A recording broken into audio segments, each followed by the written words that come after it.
Nizreen, hi, good morning or afternoon. Nizreen, can I test your audio real quick and your visuals?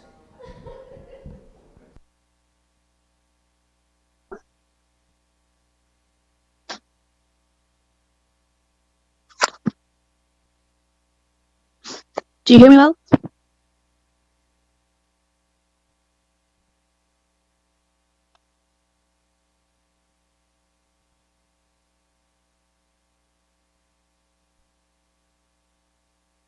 Hi, Nizreen, I hear you well. Do you want to show video or are you going to be audio only today? No, I am opening my camera. You don't see me?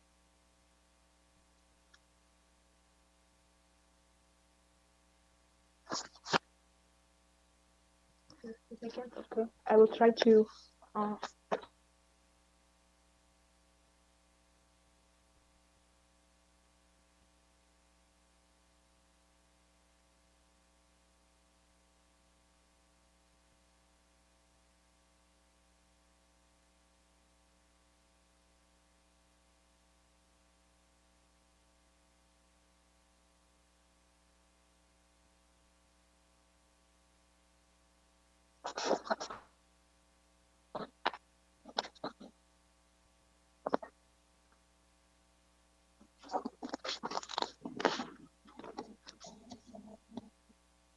do you see me now? Hear me? All is good?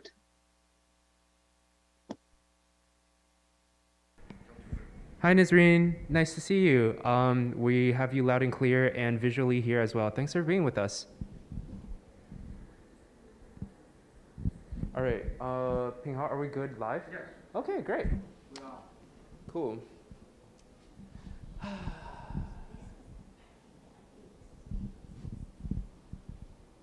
can start? Okay. Hello, everyone. Welcome back to the Holistic Climate Solutions Summit. We're exciting now to join you for this next session, exploring the climate, peace, security nexus. And it's my pleasure to introduce Lily from the Baha'i International Community to share with us a little bit about this session and take us away into dialogue and conversation as we explore the key solutions that address holistic change with both the climate and peace security space. Over to you, Lily.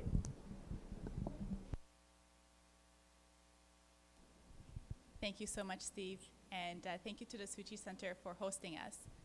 Can you hear me now? Perfect, wonderful. Thank you, everyone.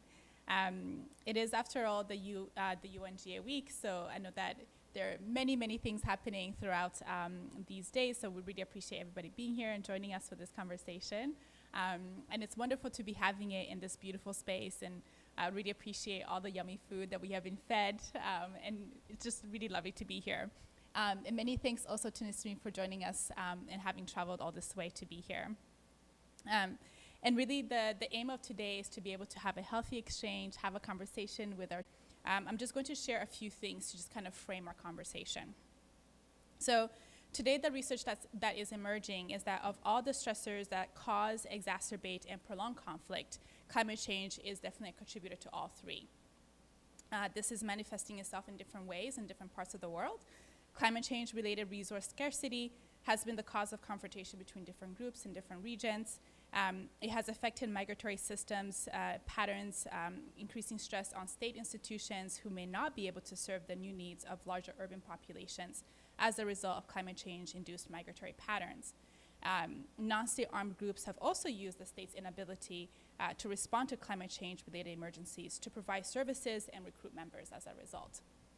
So I think we can mostly agree that really the state's responsibility is to provide for the security of the people.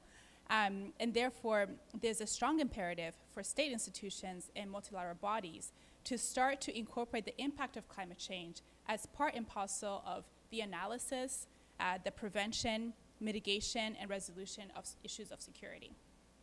So because climate change impacts on security and these conflicts spill over borders, the approach to resolving these issues requires a comprehensive approach from relevant stakeholders. So maybe one way that we can approach this is to look to the natural world.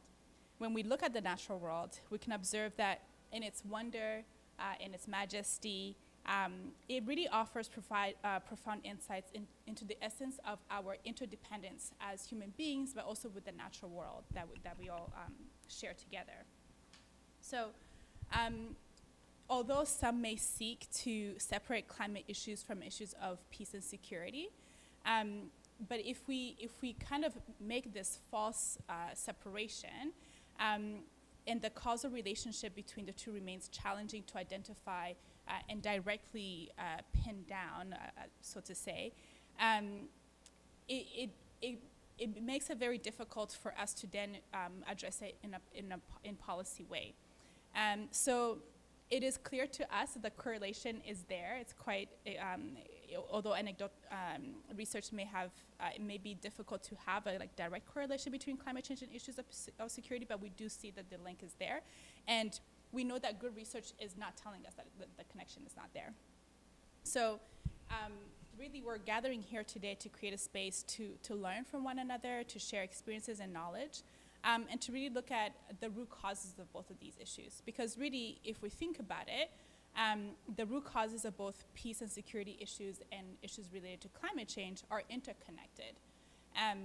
A lack of appreciation of humanity's shared identity, an over-reliance on competitive models, and an incomplete understanding of the notions related to progress. All these contribute to climate change and issues of peace and security.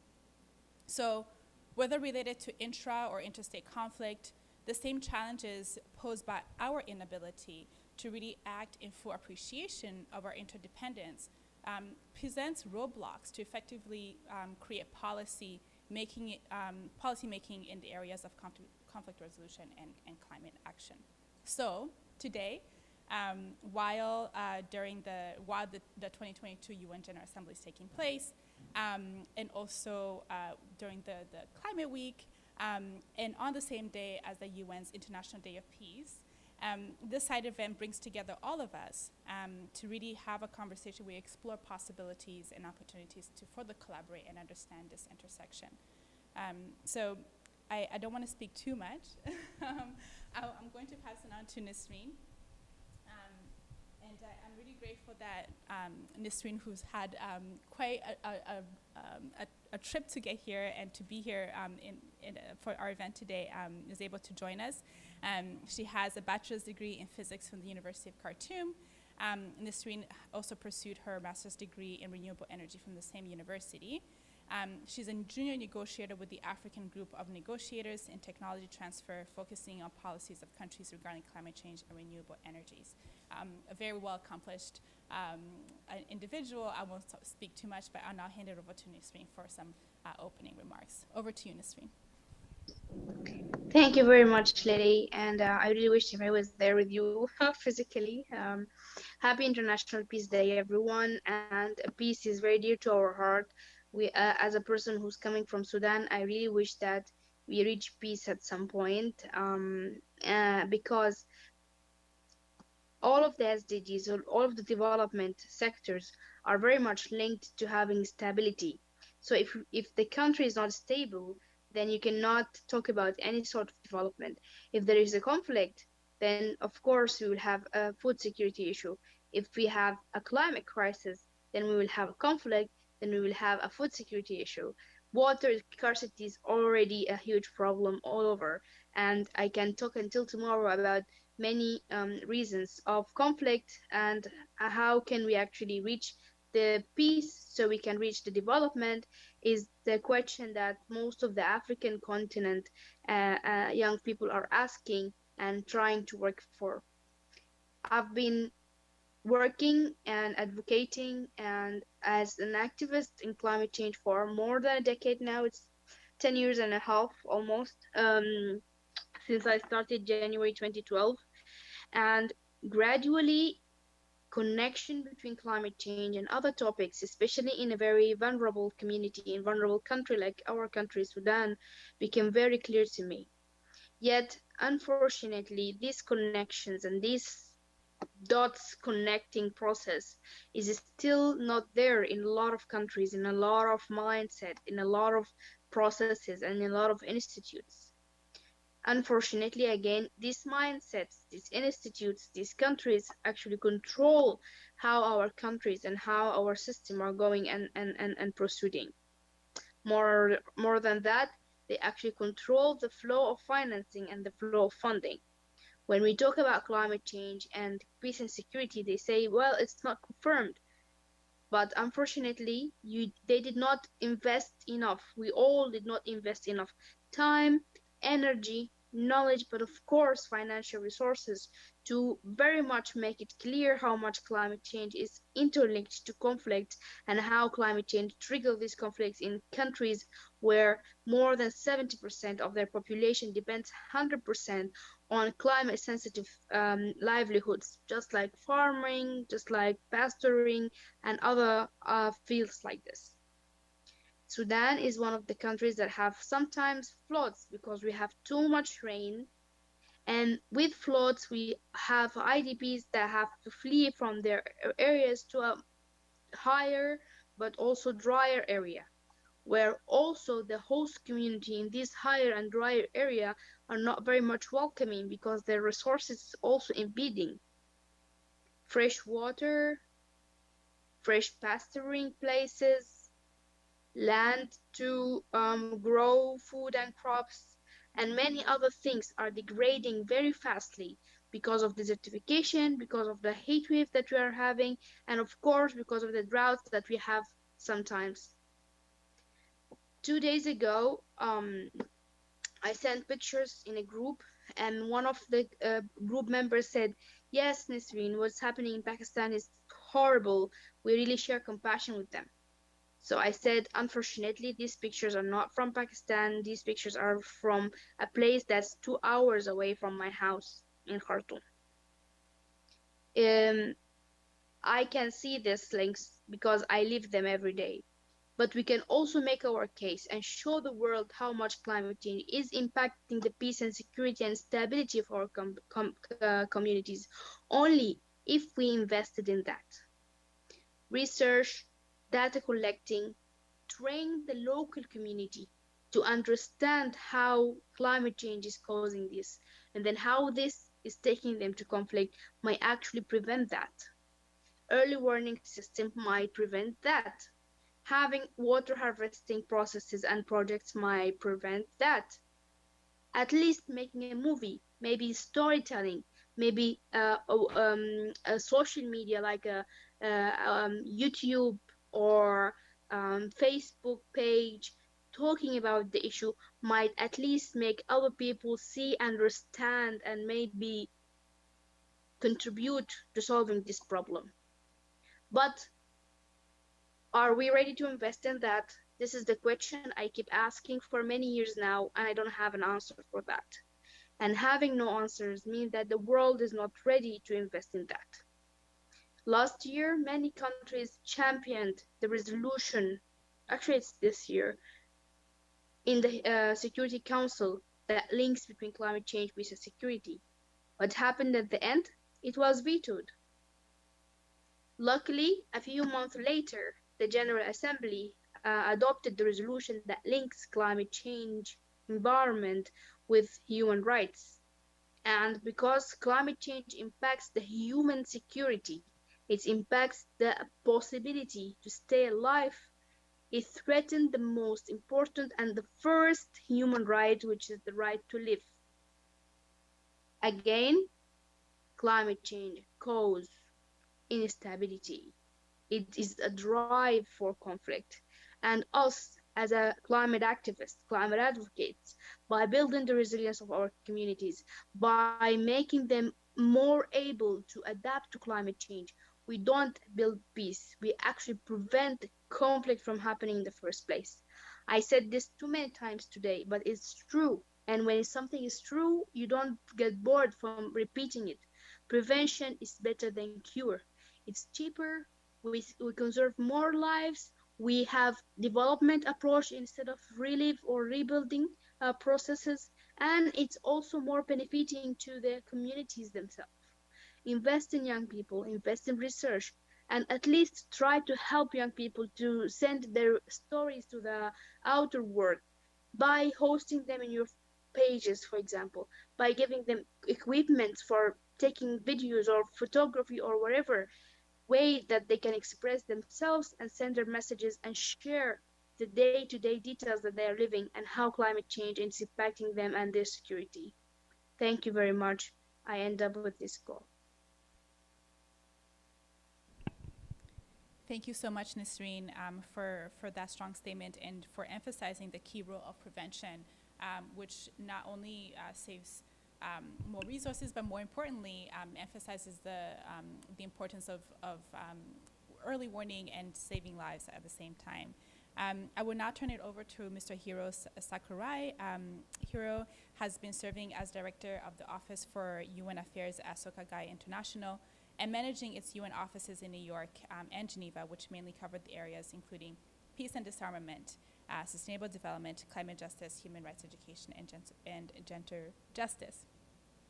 Hiro has been based in New York since '97, representing to the UN and assumed various responsibilities, including president of the Committee of Religious NGOs of the UN, and he's also a founding member of the Global Movement for Culture of Peace, and many, many other things that I did not include.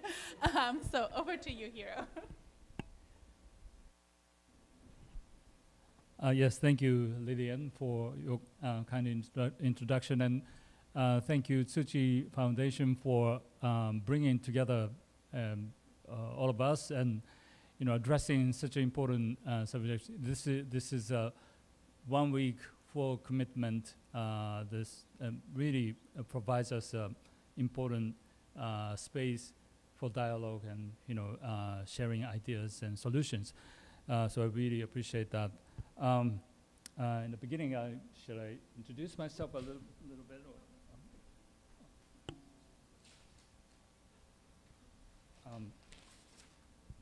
Maybe I will just say, well, Secretary General Antonio Guterres recognized the findings of IPCC report, Intergovernmental Panel on Climate Change, that the world is facing unprecedented risk from climate change, and that every region is affected as a code red for humanity.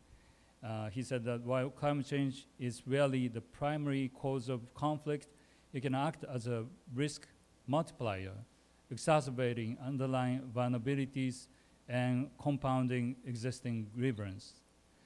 And so, as Lillian mentioned, my organization has been working on climate justice as well as nuclear disarmament, and we both see something common, which is an existential threat. And also we very much work for holistic approach at the UN, addressing important issues that the UN deals with, including the gender and sustainable development and so forth. That is why we welcome approaches like SDGs. Cultural peace is another example of how it encourages us to look at the issues more holistic, instead of working in silos. And human security that she mentioned is another approach that we deeply believe in its role.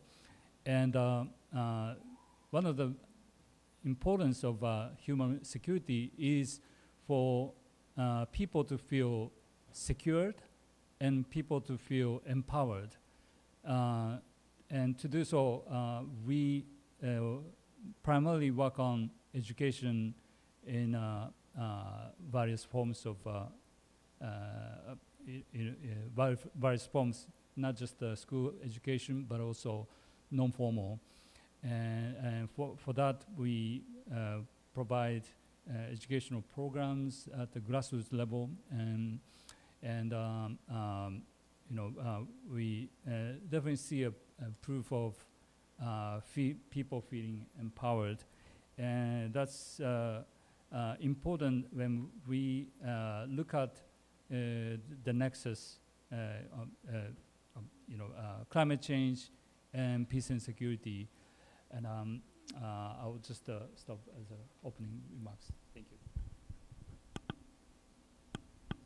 Thank you so much, Hiro, and thank you for also highlighting the need to have a holistic approach to issues of peace and security. That really, when we look at the Sustainable Development Goals, they're all interconnected, and we cannot prioritize one without looking at the other. So maybe to just kind of kick off our conversation today, I can ask this question, and feel free also, like, we can hand it over to the panelists, but also we want to get feedback from those who are attending today. We want to have a really good exchange and have a conversation here all together. So maybe the first question that I have to ask is, how can member states, civil society, and UN agencies work together to strengthen policy solutions that take into account this climate security nexus?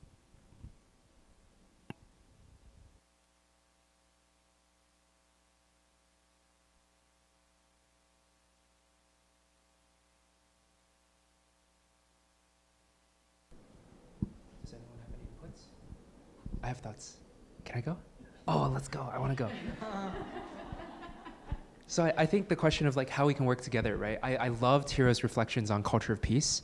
I think there's something about like the importance of like taking this holistic approach where we're recognizing the strength that comes from our collective shared actions when we stop trying to work amongst like just by ourselves, right? And this also maybe stems into a question that I'd love to ask Nizreen as well, which is like when we speak about the like youth climate activists wanting to help promote peace building, I'd love to hear like what are some of these like intersectional call to actions that we as climate activists can have to help shape the youth or to help build peace, right? Like as climate activists, recognizing we're in spaces and positions that we are, what can we do to build peace? And then so similarly, I think to answer Lily's question and maybe build on top of that is like with member states, UN agencies, oftentimes we find ourselves locked in a competition of resources, right? Lily, you spoke earlier to competitive models, right? And so I think what is required of us is to have honest and authentic dialogue about what resourcing we already have, and then where those resources can be placed. It might not be placed within our own country, right? But recognizing that pooling together resources to help critically afflicted areas in need that will spiral out of control more could be the play to move forward. So I'll pause there and maybe would love to pass it back to Nizreen just for some reflections on her side, if I'm able to. And so Nizreen, just give me 1 second while we unmute you. And so, Ping-Hao, if you can help me unmute Nizreen. And we'll pan it back to the panel, but then just give me 1 second and we'll unmute you.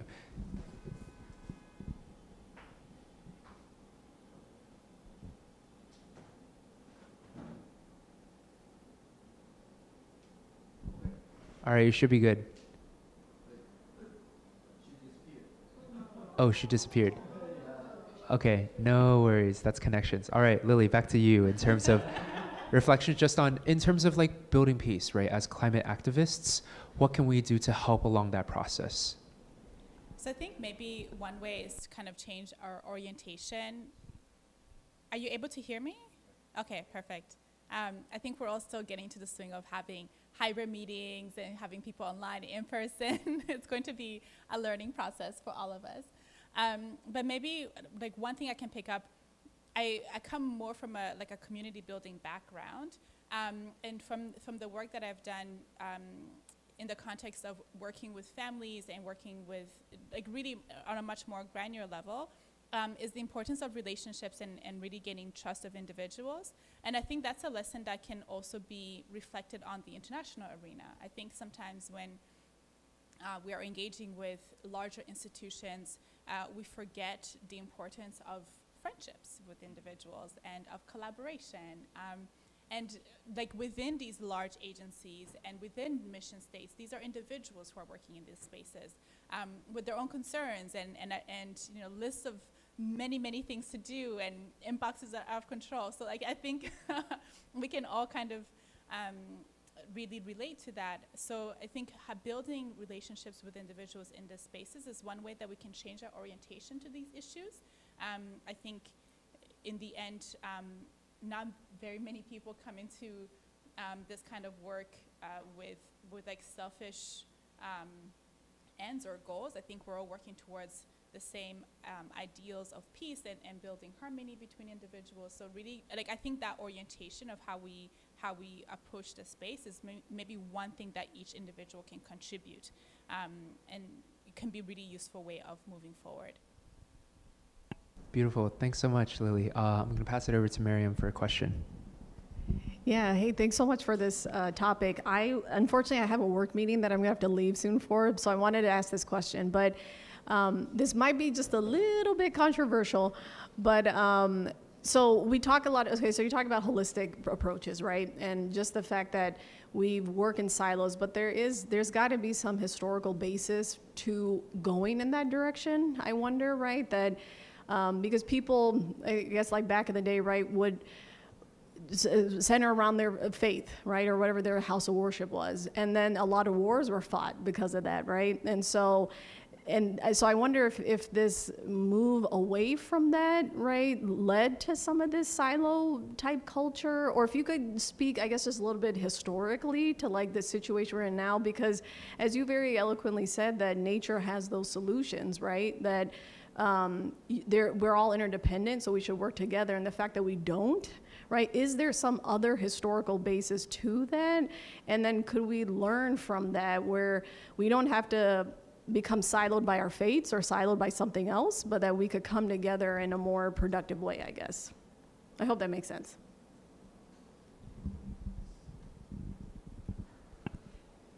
Maybe I can turn it, I don't know if you would like to take the very complex question. I think one could probably write an essay and a book on that.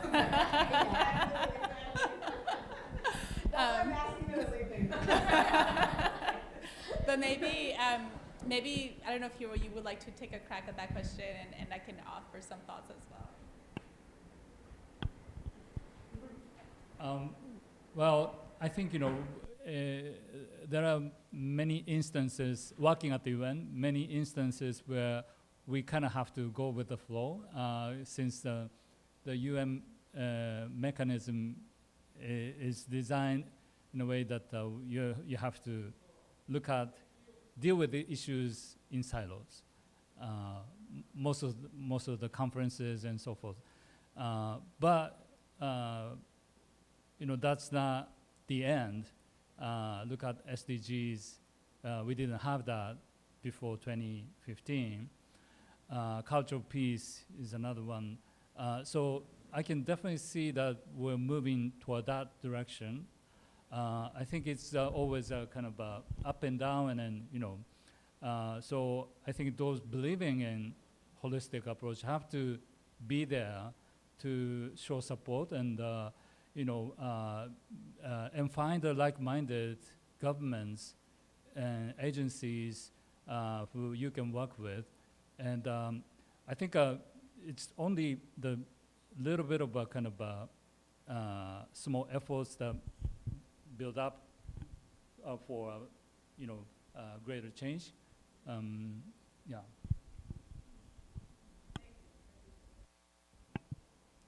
I mean, I think they're also probably like thinking back to like that aspect of the question about the historical reasons why some of these silos have existed in the past.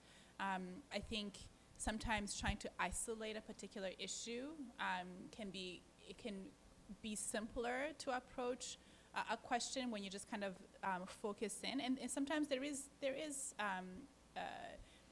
utility in zeroing down and focusing on a particular issue. And even maybe just kind of looking way back, we didn't always have the tools available to us to be able to make the connections between different SDGs, for example. So I think, but we now live in a world where our interdependence is very clear, not just in terms of like the academic research that's emerging, particularly when it comes to climate and issues of security, like kind of producing more data and producing more papers that show that connection. But even just in our daily lives, right? Like we have family connections all over, and when things happen in one part of the world, in a matter of seconds, we can see and we can make these connections. So it's I think we don't really have a reason to kind of work in silos as much. And I think it's pretty clear that it hasn't always been a useful way to function. But I do, like, just from, I haven't been in the UN system for very long or working with the UN systems for very long, but I do know that sometimes when we're entrenched in doing things in a particular way, it can be very even when we know that that particular mode of functioning is not the most productive, it can be very hard to do things differently.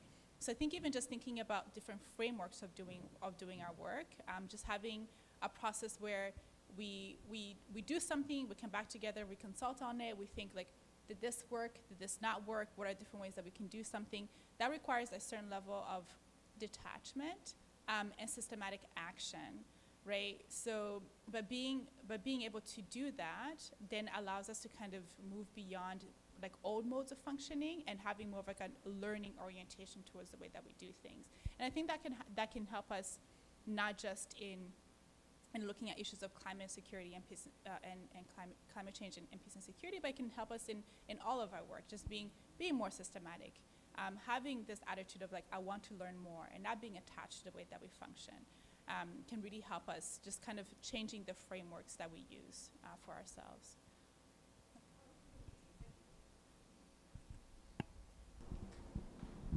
Cool. Do we have any other questions from this side? I have one, but I want to make sure I give space.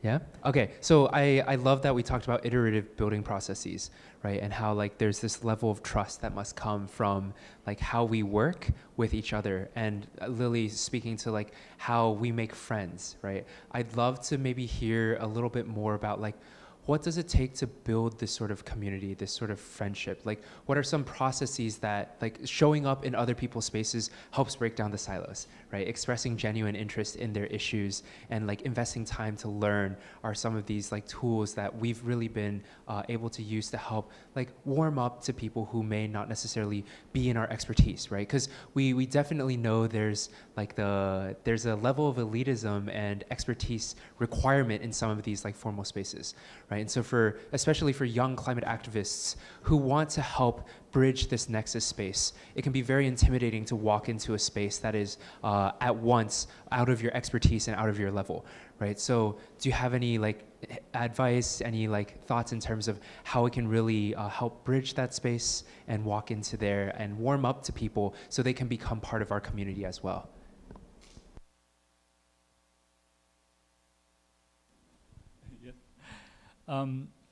Thank you, Steve, for very important question. I think I was thinking about how I got to the UN 20-some years ago. But I did have a very close colleagues, much more senior than me, who have already been around for 20, 30 years. And they really taught me everything. And they not only taught me everything, but also connected me to the right people. And I think there's a really goodness in NGO community where people just want to respond to the genuine the seriousness or passion and interest. And the other day, I actually had a really nice conversation with someone who has been working on gender justice. And I was very much interested in looking at my own organization, how we can really improve ourselves. And she just kept saying that anytime call me, I'm available for you. And this was already like a 2-hour conversation, but she just keeps saying that.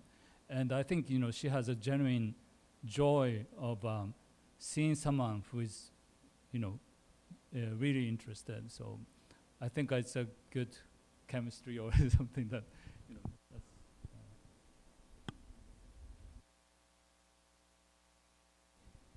Thank you so much, Hiro, for that answer. I think that's wonderful to kind of to really speak to the humanity of the people who work in this space. It's really too bad that maybe the connection is not working for Nisreen, but I wanted to like really highlight like how she has been approaching this particular field and really the role of young climate activists that I've had the opportunity to interact with. So someone in the position of Nisreen who has been appointed to chair the UN Secretary General's Youth Advisory Board on Climate Change. That's like a big title, you know, but who I reached out to her on Twitter and she responded, and who has taken time to come and be in this space, and who's very busy. You know, she's like, I really hope that I make it. I have 9 events that I'm going to be speaking at. So I think that like that level of dedication of young people in this space is really something that we can learn from.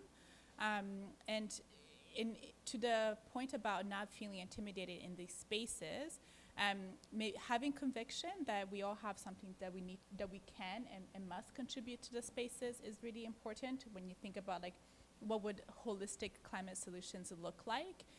This idea that each one of us has capacities and skills that we have honed and built, and we are here when many others are not. No, we're in New York City where members of state are coming to this space, and we have missions who are in this city, and we are in spaces where these big questions are being asked.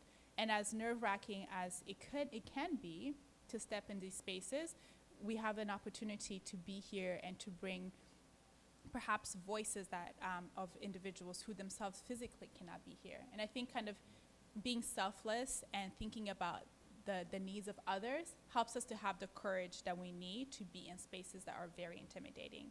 I'm not a scientist. I don't know very much about these issues, but we have access to knowledge. We don't have to be specialists to be able to ask questions and to make connections and to amplify the voices of others. So I think, yeah, just being detached and being selfless can help us to think about what some of these holistic solutions may be.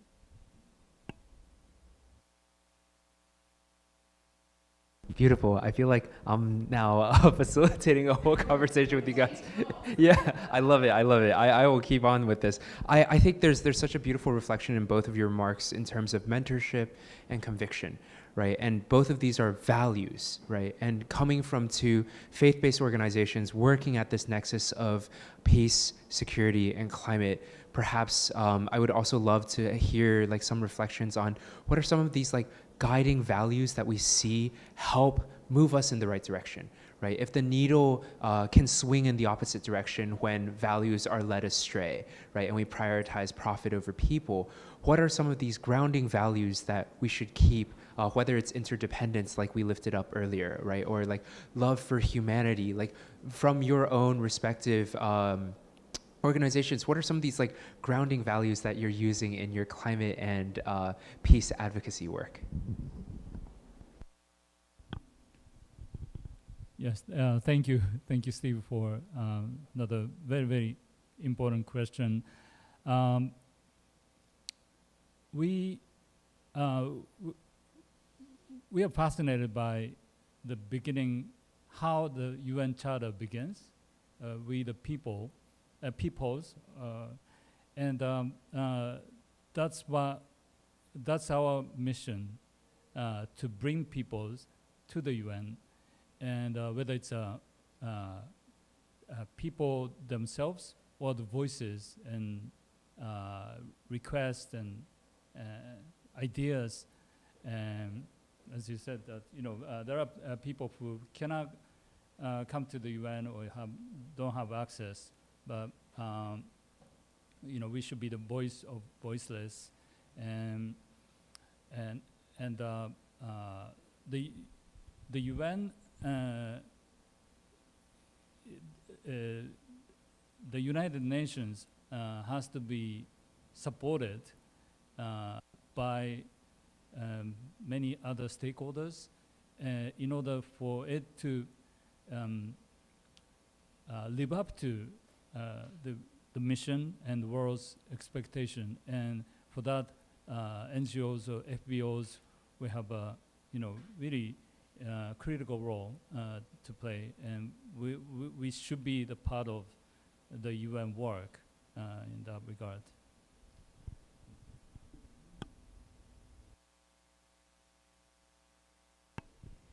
Maybe one value that I can share that I think will be important for everybody to take on is this idea of being a caretaker of nature. So just like one very small example is, I don't know, like having a bin in one's household to put the compost in. You know, it seems like very small, but in a city like New York City, it can be complicated because some compost bins like takes one type of compost but not the other, and so it becomes complicated, right? So then it's like, oh, I'm busy, I don't want to do it. But this idea that no, like this, I live in this city, this is my community, and I have a role to play, and taking on that responsibility as a caretaker of the environment gives us the added energy that we need and require to contribute to the work. And that takes on different ramifications when you are a policymaker or when you are in the international space. Like being a caretaker might mean being well-researched and proposing policy solutions. It might mean being brave enough to go into spaces and asking the important questions. So I think this idea of we all have something to contribute, we are caretakers of the earth, and that gives us a sense of responsibility to act, is maybe one value that comes from like a faith background that would be important for us to take on. That's beautiful. Thanks so much for those reflections. I think building on that, right, like we are one community, and the more we see how deeply interconnected we are, and the more we are able to set aside ourselves and our ego, the more exciting this work becomes, right? Because then we realize it's not just ourselves that are benefit, but every time you go out of your way and make a difficult decision to like try to figure out composting, right? And like you realize what bin that is, you're more deeply connected to nature than you were before. And in that connection, the benefit isn't just for yourself, but for all of those living in your community and all of the other animals and plants and wildlife. And I love that sense of like interconnectedness, and we keep coming back to that. And with that, I'll pass it to Amol, who has a question for you guys as well. Hi, I'm Amal from MENA Women from Algeria. Originally, I live in London. So I've seen almost both regions, north and west, and south. Please allow me to reflect and go back to Nasreen's case. You said you tweeted and she replied. What I would say is, in Sudan, they would say she's very lucky to get through. She was extremely lucky because, first of all, the language is not an easy obstacle, is a big barrier. Not every Sudanese speak English or other languages. Usually is either the dialect or the Arabic. The other thing is the UN mechanism, as you said, or even the other organizations that work with, is extremely complex and so hard to reach or get access to from grassroots organizations. So basically what you get only the official institution, official organizations in countries, especially in the South, that are allowed by the government to speak to or connect with. And that leads me to my question, which is now that we have Facebook, we have internet, and Facebook that governments don't control, or Zoom, or what is the UN or your organizations doing to facilitate and to make it easier to reach out to these grassroots organizations, to collaborate with them? Because that's the answer to climate change problems, to every other issue that the UN works with. Thank you.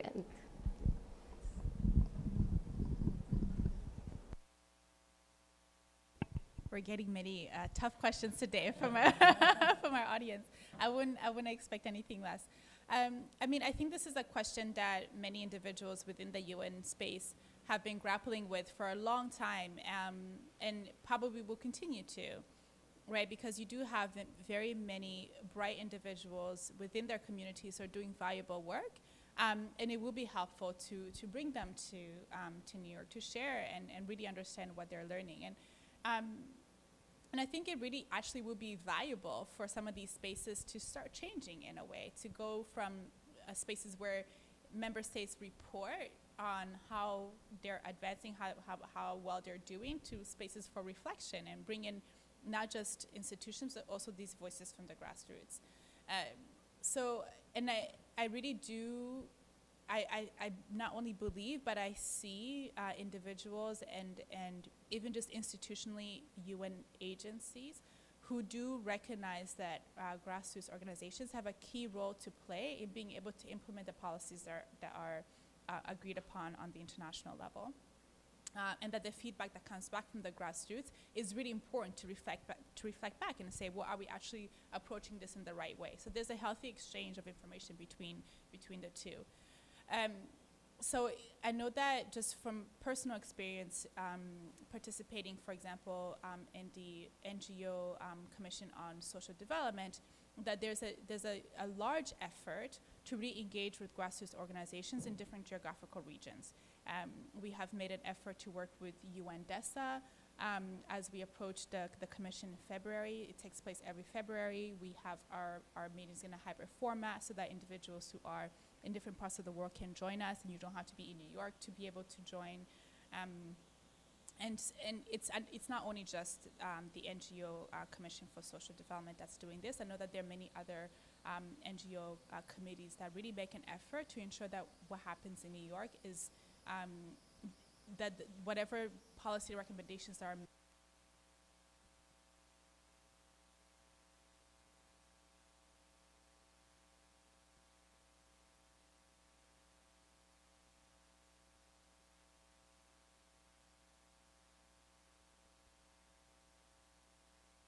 to be able to provide. Okay. Sorry, I hope people can still hear me, those who are following online as well. The pandemic demanded of committees to be able to also ensure that the commissions that take place were hybrid. So I think we went from having maybe hundreds of thousands of people join to like tens of thousands in some instances, right? So now I think the question perhaps is, now that you have access, that we're really getting into this idea of having hybrid spaces, is that how do we increase the quality of these hybrid spaces? Because maybe, I don't know if this is something that's okay to say, but I will maybe put it out there, that I think sometimes we confuse high numbers of individuals in a space with that being meaningful participation. No? Because showing up, we can show up, but then what is it that we're saying when we show up? And how is that really helping to generate insights? How is that generating learning? And how is that then helping individuals in different spaces trying to figure out very tough questions? So I think we have to think very carefully moving forward that if we put so much effort into bringing people from the grassroots to New York City, well, what is that experience going to do for that individual? How is that really a meaningful way to spend resources? So I think there are all these questions that come along, and I think sometimes we prioritize international spaces. We all have our sphere of influence. If I live in a community somewhere, as an individual who's concerned for the well-being of my community and the people around me, there's much that I can do, and I don't necessarily need to travel all the way to New York to do it, So I think it's not to say that you shouldn't be trying to connect these two areas, but I think we have to be very careful in how we do it, and over prioritizing one space for the other. I hope that made sense and wasn't too much of a rant.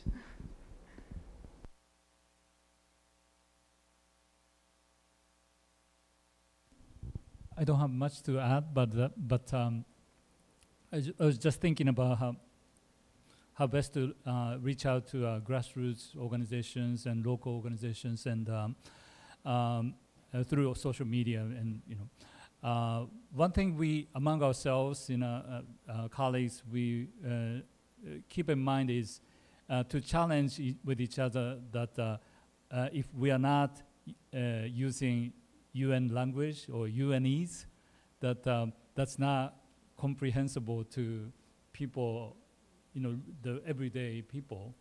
And I think we kind of tend to fall into that kind of trap since we're 24 hours working in this, bubble. So that's something that, we try our best not to get into. That's beautiful. Thank you for those reflections. I think, Amel, is there anything else you want to add on top? We are here as a grassroots to connect with you guys and collaborate with you if you need any input. But yeah, thank you. Thank you, Amel. I think, so just drawing on top of that, I love this idea of how do we increase quality of our spaces, right? Like recognizing that it's one thing to show up, but like, are we able to truly tease out like interesting learnings and evolve our understanding of what is possible beyond what is already there, right? Because the risk is eternally that like we host events, we repeat the same talking points and nothing changes, right? And like hope only comes from action, and that action has to be taken. And so like if dialogue is action, then dialogue must also evolve, grow in quality and depth. And so I'm really grateful for this conversation because I think we're really going beyond what we have maybe personally prepared to have conversation about, but its richness is something I really appreciate. We have a question over here that I'll pass over. Hi, my name is Dr. Steve Coupeau. I'm with Naya Media. Yesterday, I was at the Indigenous Leaders Conference, and they were asking really about how can their voices be better heard at the UN.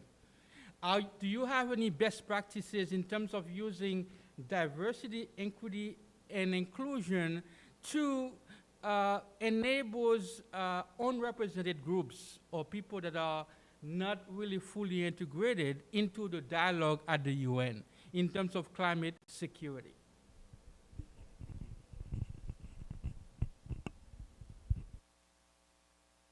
So I know that within the UN ecosystem, there are different ways of engaging, and I'm sure that many others in this room might also have different suggestions of how.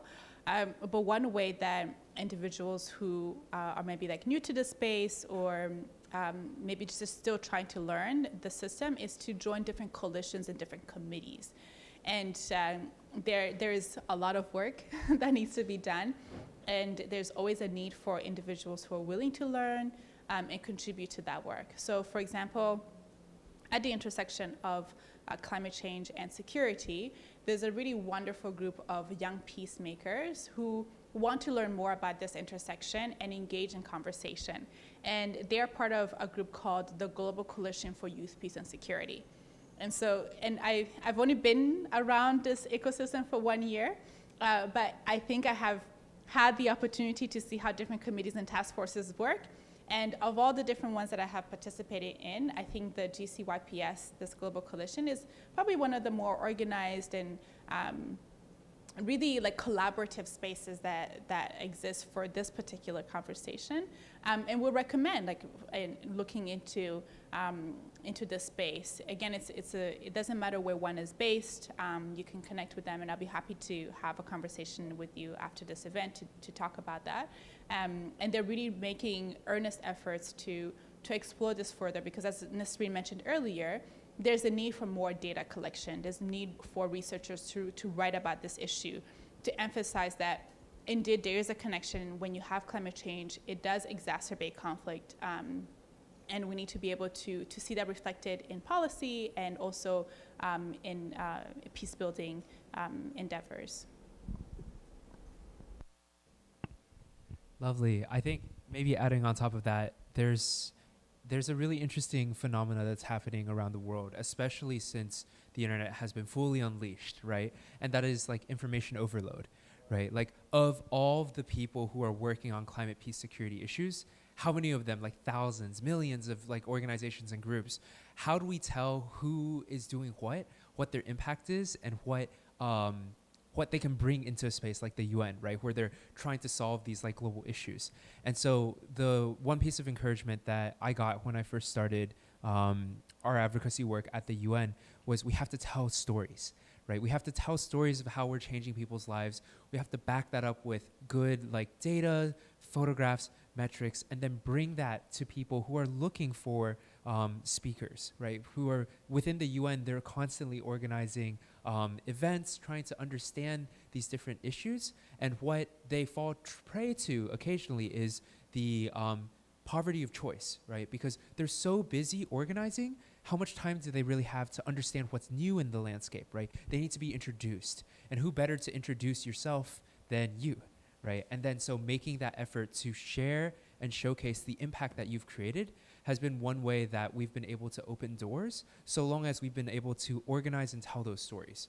The common pitfall, though, that we find is that for people who are really active on the ground and creating the change, oftentimes they don't have the infrastructure, they don't have the resourcing, they don't have the time to document, to tell these stories because they're so busy making the change happen, right? And so like, how do we within our own organizing, how do we within our collective community ensure that we can elevate each other's voices, right?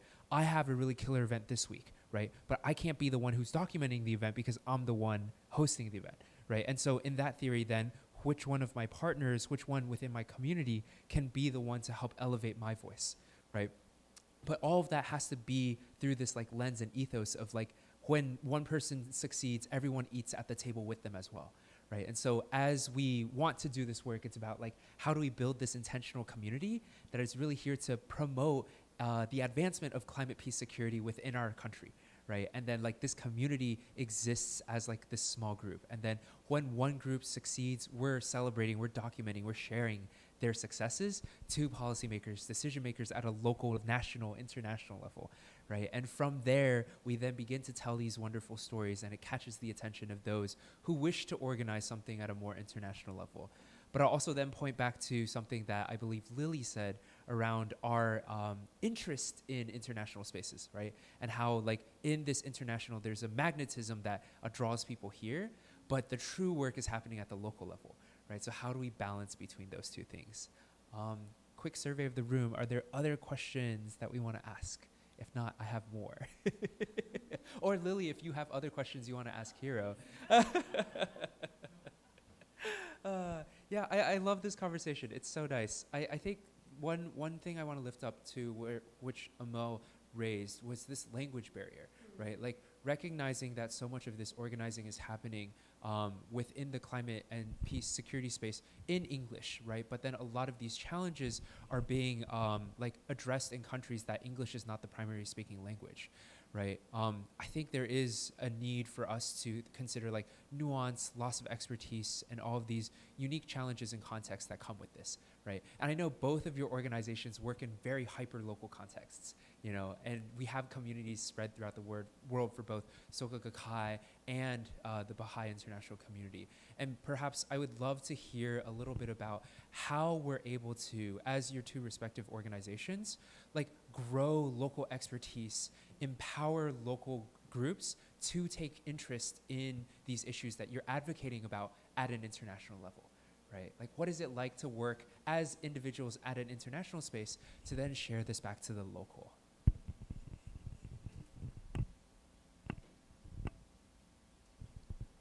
So yes, thank you. That's a quite pertinent question. That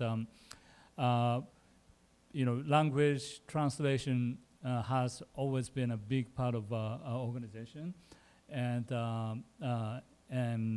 you know, we have like, you know, translation department to try to, you know, produce translation as quickly as possible, so that there is no discrimination, no you know, kind of delay in you know, in operation and so forth.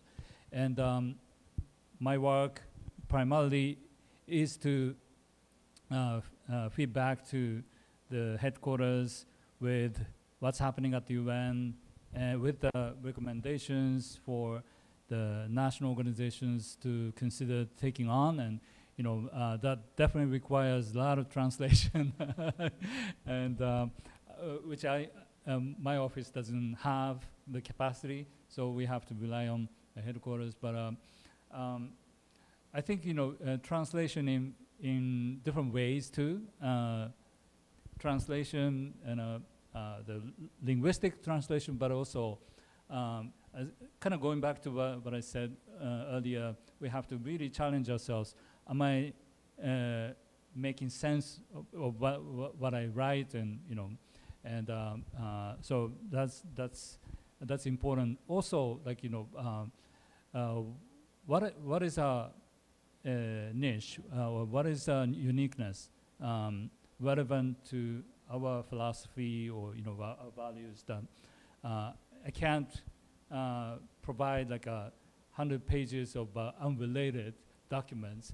So that also requires that I have to be on the same rhythm as the mother organization, in terms of values and activities and so forth. So yes, thank you so much. Thank you so much for the question about language and accessibility. And I think it kind of strikes at this core need that everybody has to be understood, regardless of the language that they speak, no? So I think it's important to commend the work of the UN, actually, in having, is it 6 languages, 6 official languages of the UN that are spoken by large populations of the world. And I think we shouldn't forget all the individuals that are in that very large institution who make an effort to make statements that are written by whether it's like member states or NGOs available in those 6 languages. I think there are ongoing conversations on how to expand that work, because in some areas the translation services that are offered by the UN may have been stopped in some areas, but I think that it's largely appreciated, I think, by the NGO community that the UN does offer translation services. And I think in that question there was like the literal question of translation, but also how do you translate knowledge from one context to another, no? So, I mean, within the Baha'i community, and there are many communities all over the world, there is an understanding that each individual has capacities and skills, and of course we all speak very different languages. So their efforts are being made to make knowledge available in the languages of whatever population where like Baha'is are engaging with. But I do have to say that I think in many cases where there are Baha'i communities engaging at the local level, there's a high level of flexibility between local institutions to be able to work in whatever means suits that population for the betterment of that, whether it's a city, it's a neighborhood, or a village. And actually, if anything, what the Baha'i international community tries to do is to reflect the values and lessons that are being learned from the field to the international stage. Because my understanding of the way that things function at the multilateral level is that we are very rigid in the way that we function and work at the international level. And if anything, the current systems that we have, which were forged in the aftermath of war 75 years ago, or maybe 76 now when the UN was born, are not really reflective of the realities that we live in now. And so, if anything, I think many NGOs and even the missions here, that they're seeing that this high level of collaboration and flexibility that exists in local communities really needs to be reflected at the international level. And if anything, the UN needs to be learning from local communities. And I don't know, I think maybe, yes, those lessons need to be translated. And I think there's maybe a lot more that we need to be learning, we as in like the international community needs to be learning from what's happening at the local level. And I don't know if there's much value in bringing the modes of functioning of the international community to the local level. I think there's more utility in drawing from the grassroots up. Yeah. That's beautiful, Lily and Hiro. Thank you so much. I think in thinking about this also points me to perhaps my next question, unless someone else has a question. Oh, lovely. All right. I don't know if this question is going to flow in the conversation as well. I'm curious, thinking about the history of the UN, how it was created in aftermath of war, and also just the history of the world. I'm really curious to hear how your organizations or the UN itself is navigating the questions about accountability. and looking at that really tricky question of how do we hold ourselves accountable or hold different actors accountable for colonialism or imperialism. It's a question I'm really curious about, and I'm curious how local communities are trying to communicate that up, or if that ever leads to a disconnect when you're trying to share the efforts that are being done at an international level. Does that ever not connect with the local community? Do they ever feel that it wasn't accounted for? It's maybe a messy question. I mean, I can make an effort to answer the question.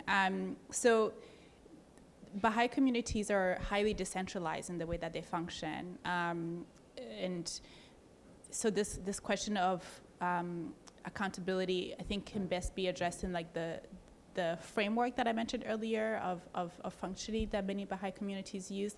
This idea of first we try to learn about like if there's a question that's presented to a community, we try to learn the different facets of that issue. What is the issue? What are the concerns of the individuals? What historical data exists? That kind of thing. And then come together and consult. And this consultation processes has to include all members of the community because each individual has something to add. Now, whether that consultation is like direct between two people or between representatives of people, but that idea of consultation is really important. In consultation, not because we need to find the right person, but because we need to understand the truth. And the truth is evolving as information is coming, right? So we study, we consult, and then we have to act. We have to actually put into action like whatever solution that we find. But it doesn't stop there. Like once you put something into action, you have to come back and you have to think about like, did that work? So this is an iterative process that's ongoing and doesn't end. And it's a framework that Baha'i communities use from the level of community. Like individuals and family members are encouraged to use this process. But also at the larger context, also international fora where Baha'is gather with their friends or collaborators. And I think it's something that can be put into, that can be reflected in the way that UN agencies function, because I think sometimes the discourse around accountability is about trying to find who did that one thing wrong and who to blame for why something didn't work. But whereas if we were really coming together in this process that's circular and always ongoing, we don't try to find who did something wrong, but we try to find like, what is it about this solution that didn't work? And if each individual is seen as a contributor to finding the truth, then we're all collectively like responsible for that process. And it's not really about like, oh, this UN agency really messed up, or this funder like didn't have enough, I don't know, accountability methods, or like the M&E process was wrong. Like we go beyond putting blame on particular individuals and institutions and really see it as like an evolving way of doing things. I hope that makes sense and helps. I think the word decentralized is also the same word that I often hear or use when we describe our organization too. So let's see, commonality. We share values, but how it's implemented, it really depends on each country's situation, each society's situation. One thing we remind with each other often is that be a good citizen, and that kind of helps you figure out what's necessary for the given community and so forth. And yes, so thanks so much. Beautiful. Thank you, Hiro, and thank you, Lily, for those reflections. I think in listening to both of you, you're not only speaking to values, but the manifestations of those values. And perhaps for my closing question to both of you, and then we currently only have 15 minutes left, and this has been such a riveting conversation. So I also want to leave any time for you both to have any closing remarks after this question, which is a personal question because I'm greedy and I get all the mic time. But I really think I love this focus on like process-oriented working and being models of circularity. We talked about how we want to have like high collaboration in our work. We want to be sensitive to the needs of the local community. And as we speak about this within the context of a climate peace security process, what we're really speaking about is what kind of vision of a post-war world do we want to have, right? If we achieve peace, what kind of world is this, right? Like, what are the values? What are these things that are centered in this like world that we're trying to build and create? You know, Hiro, I know we talk a lot about non-nuclear proliferation or nuclear non-proliferation, and this notion that like if these weapons of mass destruction are so dangerous, right? Like there's like this. It's like almost as if we were to get rid of this would be an enshrinement of our values of peace and love, right? Because we want to center our future in a direction of peace and love, right? So maybe final question from our side is just, what is your vision of that future where we are able to address this climate peace security nexus in a way that we flourish? We are caretakers of nature and we get to where we want to be. Would love to hear some of those visions and stories that you may have. Thank you, Steve. So when our organization started working on nuclear disarmament, that was when at the height of Cold War in 1950s, and the world then was probably less complex than today, and we started by putting our effort on nuclear disarmament, but we, at the same time, as we move forward, we started realizing that, well, the world is more complicated, that we have to take care of other important aspects. Then we started, identifying the areas that we can, contribute.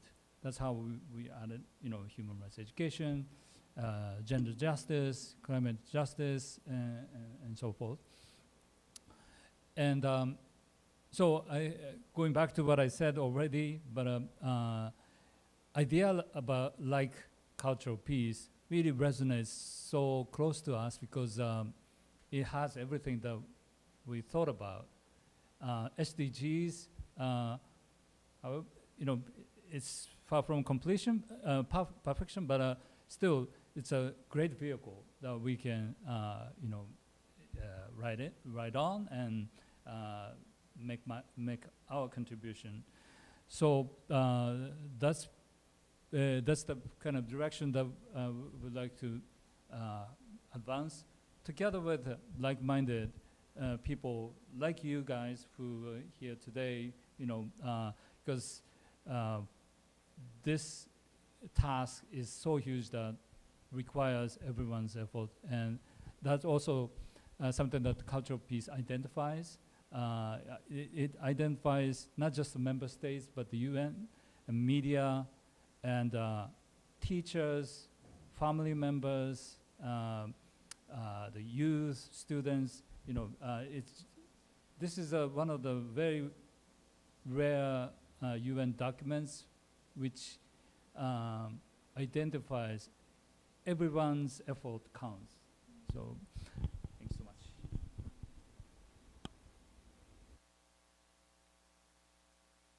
That was a really lovely question, Steve, about this like a vision of the future that we can all create together. And I think what Hiro mentioned about finding like-minded individuals is really important. And I actually wonder how sometimes we limit ourselves to trying to understand who is a like-minded individual. Because really, when we think about it, don't we all want to live in a society where our potential is realized, where we live in peace and harmony with our neighbors, where the well-being of everyone is provided for?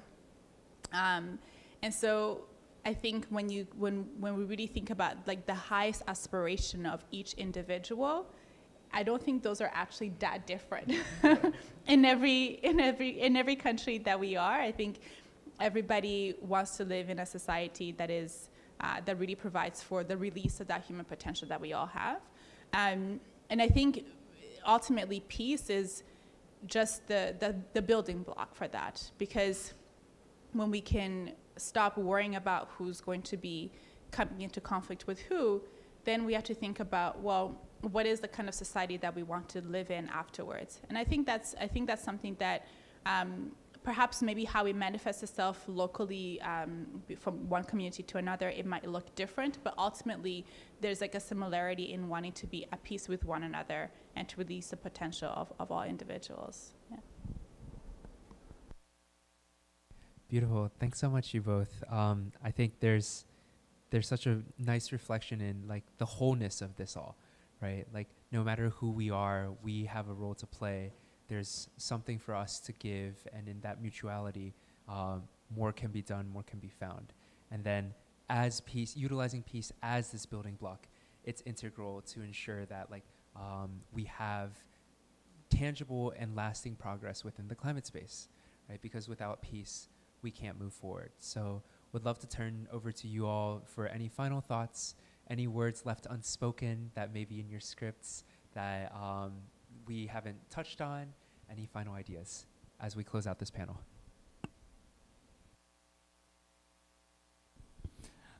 I think I'd like to quickly mention the role of youth, which was one of the questions. And very quickly, as I said, I've been our organization has been working on nuclear disarmament, and there was a big milestone took place last year, which was the adoption of the treaty on the prohibition of nuclear weapons.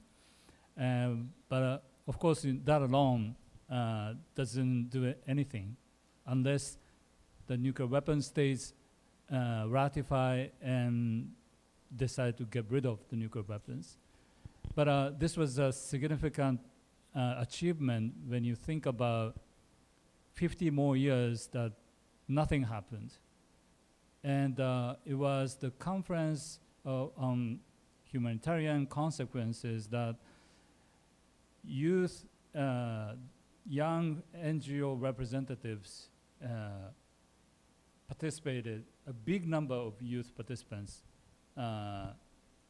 took place in this conference, and this led to the process of negotiation for the treaty on the prohibition of nuclear weapons. And to be honest, many people didn't really expect this to happen so quickly. And I think everybody, I shouldn't say everybody, but many people really undermine the potential and power and dedication of youth. And this was a very big achievement in that regard, that they clearly show what they can do. So I think this should be something that we learn for the future, how we work with young people. And I'd like to end my comment with this high note, or something to look forward to. Yes. Thanks so much.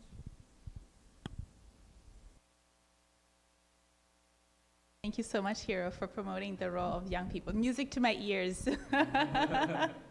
And I think the question that you also posed about like how do we work with young people is really important. And can also maybe teach us lessons about how we work with other individuals as well. I've been reading an interesting book on the Manifesto for Moral Revolution. I don't know if anybody else has been reading that book. But in there, the author talks about how it's not, like when we talk about empowerment and kind of creating possibilities, it's not really about like giving power to somebody, but it's about removing obstacles that get in the way of individuals being able to offer what it is that they can offer in a particular space. And I think that maybe that's kind of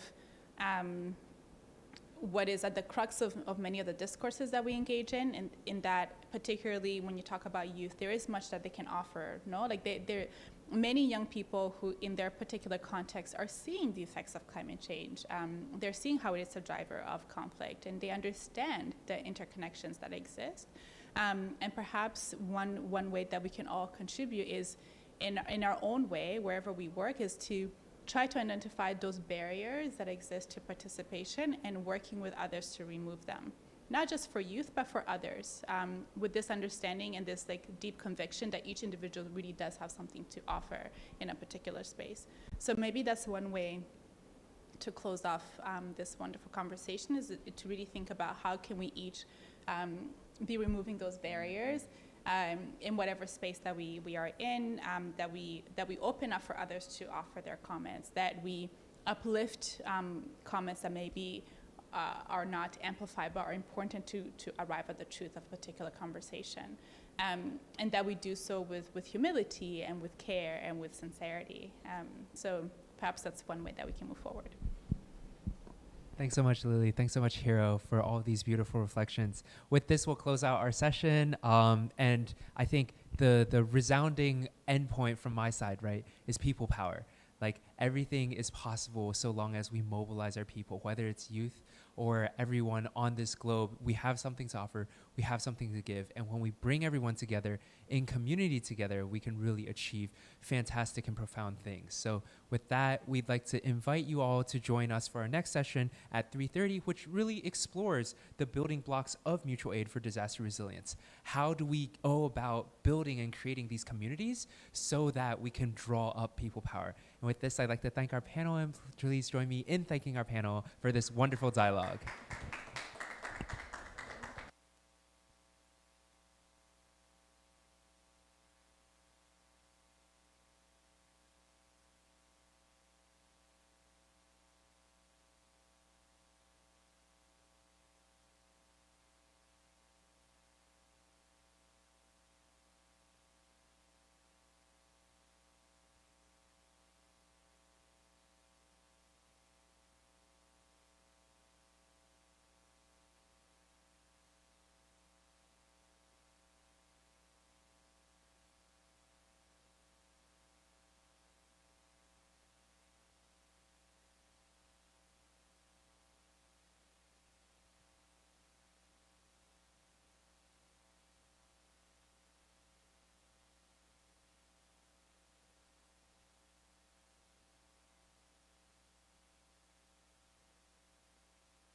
check.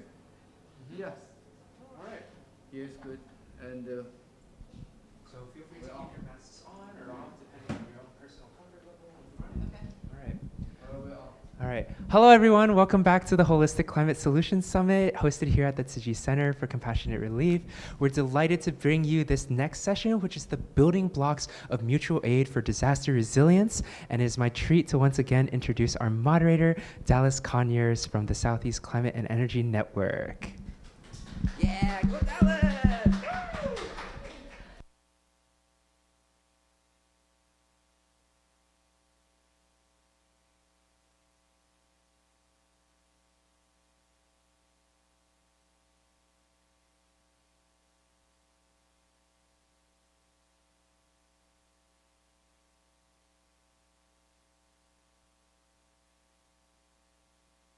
Is your mic on? I don't think so. yeah, is my go?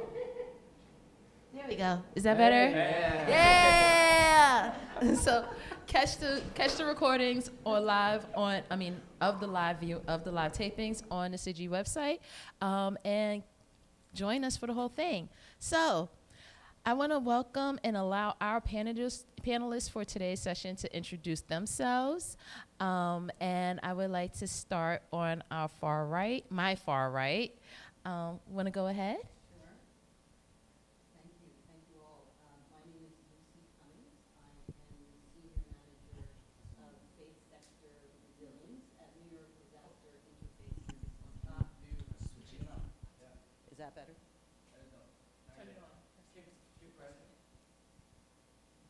Great, got it. Can people hear me now? Yay! So my name is Lucy Cummings. I'm the Senior Manager of Faith Sector Resilience at New York Disaster Interfaith Services. We're a faith-based federation serving New York City. We are made up of, our membership is over 50 judicatory bodies, and we have a working network of thousands of houses of worship and faith-based organizations and lay and religious leaders across New York City. And together, we provide, we work with governments and other disaster services organization to provide a range of disaster services to New York City residents. So that is who I am. Thank you, Lucy. And Iru? Hi, I'm Yuru Chow. I am a Director of Audit from Tzu Chi Medical Foundation, but today I am actually here on behalf of Tzu Chi Charity Foundation. It's an international charity organization working in more than 100 countries. So today I'm going to bring you perspective from some of our programs on the ground, talking about how to recover after disaster. Awesome.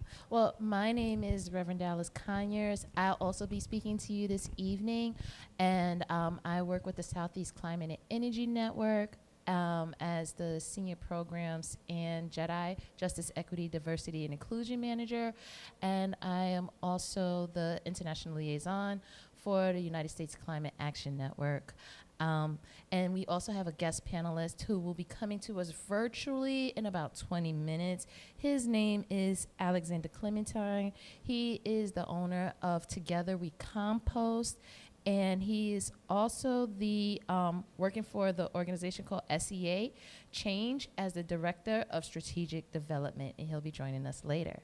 So before you go into your individual presentations, if you could tell us a little bit about your first or just your earliest encounters with mutual aid.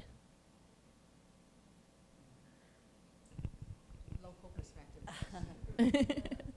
Yeah, I think I've worked in the not-for-profit sector for a long time. My experience has been that sustainable action is always bottom-up. I was formerly a professor and in fact I was teaching at the University of Hong Kong, and I was on the lectern talking about climate, and I thought, this is not making any difference. I need to be at the grassroots, and so from then on I've worked for a grassroots organization Seacology is an organization that's about protecting biodiversity and indigenous cultures on island communities, and then Faith in the Common Good in Canada. So in any event, I've been in this sector for a long time because I think it's what works in terms of moving the needle. Awesome. Thank you. I think the earliest event that I can recall is really working with the South Asian tsunami relief, because at that time I was still working for an accounting firm and volunteering at Tzu Chi only. And I remember seeing that news and wondering what I could do. So after work, I walk into the Tzu Chi office and offer to volunteer extra time at the office answering phones, because a lot of calls coming in trying to see what they can do to help. And in the beginning, it was a little bit, I would say, messy, because we're trying to figure out what we can do, and we don't know. We're getting a lot of requests coming in, asking for situation update, asking if we can help them to find their lost friends and relatives, and asking to donate resources. And I think in the course of less than a month, our assessment team went to the damage site in different locations in Thailand, in Indonesia, and sent back the information to all the different local offices around the world. And volunteers like me can answer the phone call, answer the message that we took, and organize all the resources that we can, either monetary or in-kind donation, and send it to whatever location that has a need. And from there, I really see that even though we don't think of us as any super agency like UNICEF, that we can do a lot globally, but working together as a network, we are reaching out and saving lives. Awesome. Thank you. Thank you for starting and getting involved where you saw a need. That's such a critical first step, you know, like being overwhelmed, but just like, I'm here. I actually had no idea what mutual aid was until a few years ago. And it wasn't until I was one of those people that was like, I'm starting to hear this word because I'm starting to work in climate, but I'm not asking anybody what that means because everybody else seems to know what it means. And then when I finally asked somebody, I was like, oh, I saw that when I was growing up. Like, my dad was that person in the community that if something went wrong, they would come talk to him, and, you know, he would put a mortgage on the house and, you know, and, you know, just do stuff in the community and for the community. And I saw him collaborate with other people who had that ability and work things out.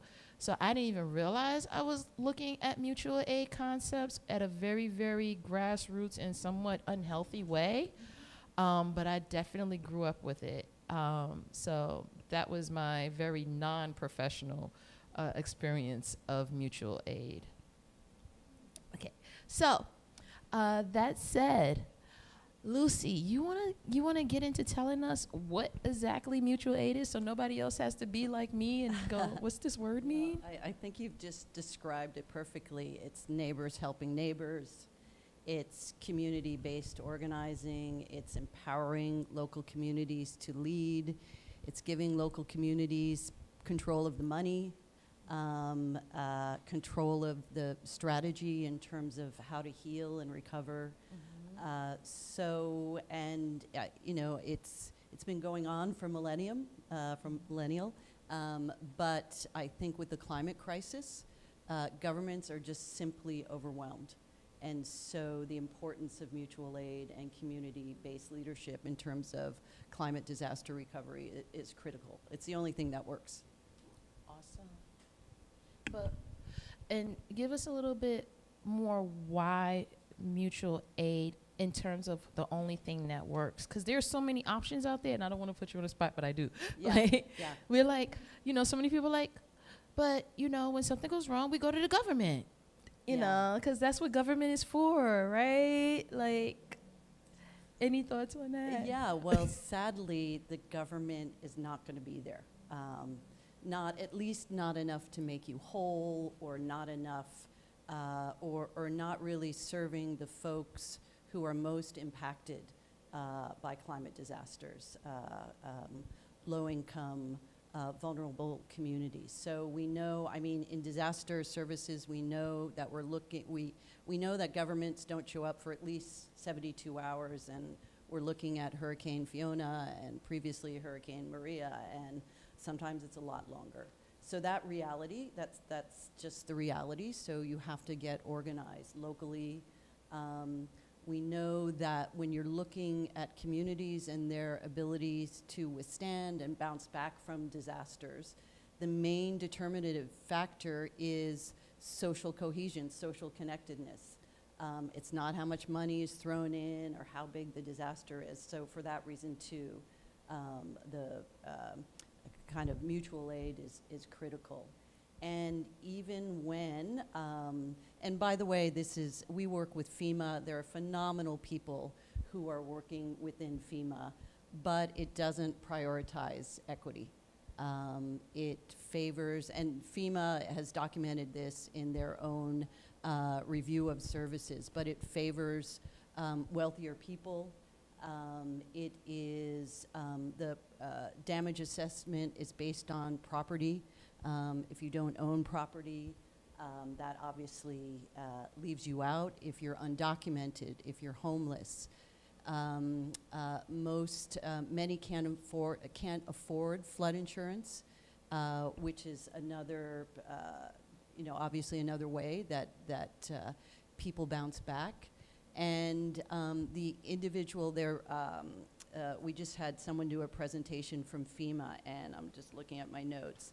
And he was saying out of the last 18 federally declared disasters, over 11 years, the average individual assistance payout is about $5,000. So it doesn't make people whole. And so for that reason, communities have to help each other. And again, because we're in this climate crisis, we're looking at these disproportionate impacts, and so our response and our support has to prioritize equity, and right now it just doesn't. Yeah, and speaking of FEMA, like, they, never mind showing up 72 hours, think about how long that paperwork takes to process. Yeah, absolutely. And putting in that paperwork while you're in an emergency situation. Yep. Where are you going? Who are you reaching? Who's coming to Yep. find you? There's been some inequities in that line, Yeah, too. and you have to have upfront funding in order to qualify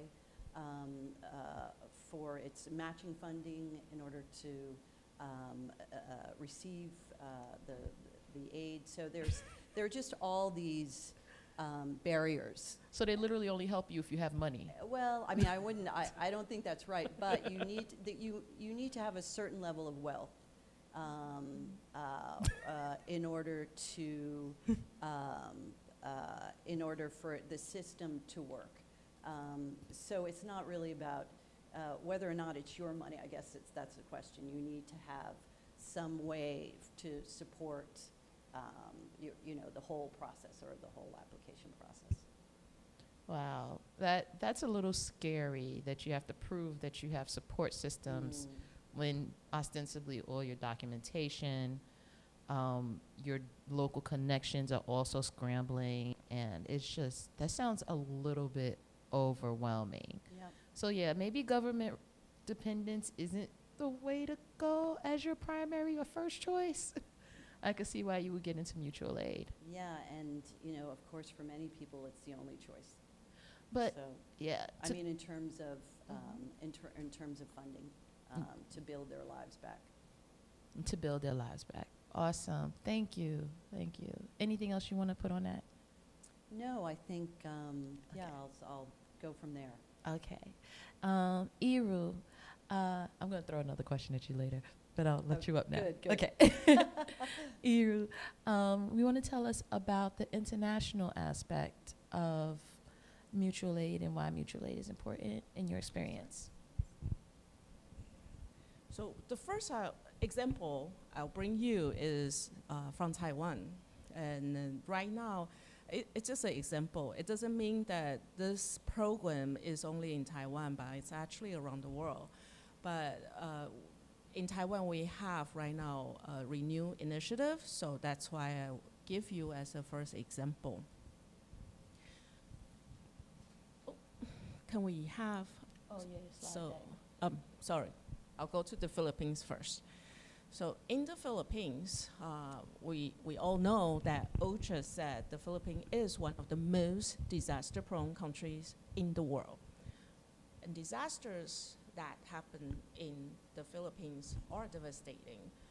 Once a typhoon struck, earthquakes hit the community or the cities, the towns got wiped out. Sometimes heavy rainfall, the flooding could also easily put people's life at danger, not to mention how they don't know how to recover from the flooding damages. And these people do not have insurance. These people tend to be living in the poorest area. So how do community helping community to give them a hope for a better future? Next slide, thank you. So some of the typhoon damages or the heavy flood damages that we see in the news, now once every few years, it's like several times a year, this is what we see. Next page, please. And after the typhoon, or here will be the hurricane, this is what people are dealing with. I mean, the muds are burying up to sometimes first floor. And how do they clean up their community? How do they get their property back in working order? They cannot rely on their government because government are still debating as to whether they want to put in the resources to save the city or not. And we have been through several of these discussions with either the working group of OCHA or with the local government. So next slide, please. Then volunteers in Philippines, local volunteers in Philippines will reach out and work with the local community to do either a cash for work program or simply hiring them as the cleanup worker for their own community. Because in a way, we wanted to help this community. We have fundraising from the world. As soon as the disaster struck, all the different chapters around the world wanted to help, and they sent in the monetary resources. But how to use this wisely, not only giving people the money to help them buying the necessary construction material to rebuild their home, clean up their city, but to give people that sense of hope. That's I think the most fundamental lesson we want to achieve working with people is to empower them, to give them that sense of hope. So we have to go there and work with them. By paying them every day to clean up their own community, their own home, they are happy. They are basically turning their perspective from that's the end of their life, they don't know what to do, they want to abandon their home and maybe run to other city and try to start their life anew, but very often we all know that's the worst choice because then you lost all your network. You don't have a way to make a living, that you basically will go to the bottom of the economic level. So rebuilding at the original site is the best for recovery. And next, please. So these are the photos that we see that we pay them to clean up their own community. And this money, this aid, was originally going to give to them anyway, but paying them as a salary, empower them to see that they are making a living, that they are not just sitting back waiting for someone to save them. They are saving themselves together with volunteer working with them. Next page, please. So very soon that you see the mud away, like completely clean up street. You see the street again. It's not covered by mud anymore. And street is accessible. The street is the lifeblood for the local economy to pick up again. And everyone's life can slowly go back to normal. Next page, please. And this is a massive distribution event because that's how populated the areas are devastated by disaster. So we wanted to host these distribution event after we have cleaned up the city because we wanted to give them necessity that they needed, maybe buckets, maybe food, maybe clothing, maybe tarps. Our local volunteer team will assess what's the most needed item, then we'll prepare them. And in this massive distribution event, we give them as like a disaster recovery gift. Now you have cleaned up your community. You want to start your life again, but you may worry about, oh, I'm lacking this, I'm lacking that at home. The food I wash away or destroy or damaged by the disaster. But no worry, we give you 1 week supply or 1 month supply of food, and then other household items, maybe pots and pans and whatever that's needed to start your life. Next slide, please. And at the end of the program, we also share them with the spirit of people helping people. By using a coin bank, we ask everyone to donate whatever they can. Sometimes it's just 1 coin. Could be 1 cent, could be 2 cents, whatever their capacity is. Just never forget to put in the good thoughts every day. Starting your day with a good thought and a little donation, whatever you can. And over times, you accumulate into amount of money collected together. You'll help people in your community. And this is building that community spirit together, people helping people. So then, by using this coin bank as a symbol of encourage people to reach out, caring for their community, we also want to build that resilience. If you can help each other in the normal time, when disasters strike, you will not worry about, I don't know my neighbors, we are strangers to each other, no one will come help me, and I don't know where to seek help. Because normally they are helping each other already, so that network is already there, and you will be stronger when the need arises. Next page, please. Next, I'll go to Taiwan. That's not a community very prone to disaster as well, and this week, we just have series of major earthquake destroying towns, and 2 of our hospital in the area are impacted. But thank goodness that we have only minor structural damages. Some of the schools are totally collapsed, and bridges collapsed, but thank goodness there is no, there's 1 death toll. Considering the heavy scale of the disaster, that 1 death toll is really a not lucky situation. Yeah. So next page, please. This is actually Monday this week. A convenience store collapsed after the earthquake, and some people are in the store, but luckily they got out with minor injury. Next page. And this is what happened to the train station. And train is a major transportation system used in that area. And now with the train system out for at least a month, right now people are wondering how will that impact the local economy, because all the transportation of goods are depending on railroad services. And now the railroad services will be out at least a month. So then government are working together trying to set it back. But because of the road disruption and bridge collapse, the government say at least a month, but experts are saying probably not until next year. Wow. because too many bridges collapse. That's how heavy the earthquakes are. And it's not one, it's three. Three Richter scale 6 and above earthquake happened in the relatively close time lapse. Wow. Next page. And this is some of the mountain roads, because that's a mountainous area, and this is what people are dealing with. They are trapped in the mountains. Next page, please. These are some of the typhoon aftermaths from recent years.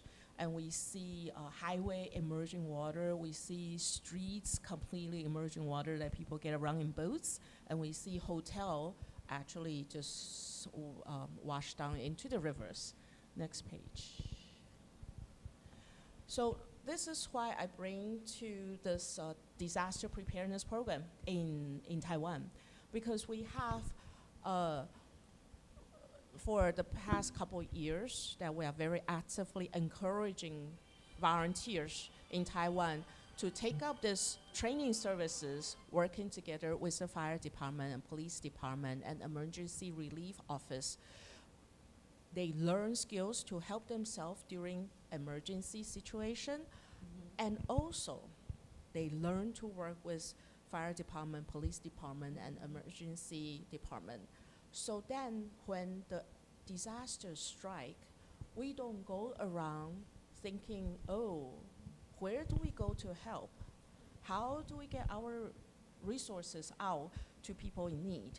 That we get into the system early on before disaster strike. We already had the communication open. We have scenario running. We have tabletop exercises. We have even trainings to local high school, elementary school for students to know basic disaster preparedness and response skills. Like in this week's major earthquake, some of the children are filmed at home alone, but because of all these training provided by the government, provided by volunteers and the school, children are not scared. They know where to hide when the earthquake was really strong, and survive safely until the earthquake passed. There was no screaming. There was no running around, hitting by the falling glass. We see footages of different footages at home of children going under the sturdy table or some area that's safe during earthquake. So we think that this training is really reaching out to the community, reaching to every individual to help people learning about how do I save myself in time of disaster. So when I am safe, I can reach out to help more people in need and not waiting for people to save me. Next slide, please. This is a photo of a volunteer teaching the high school students. Next photo, next page, please. Oh, that's it. All right, so that's pretty much my example from the international perspective.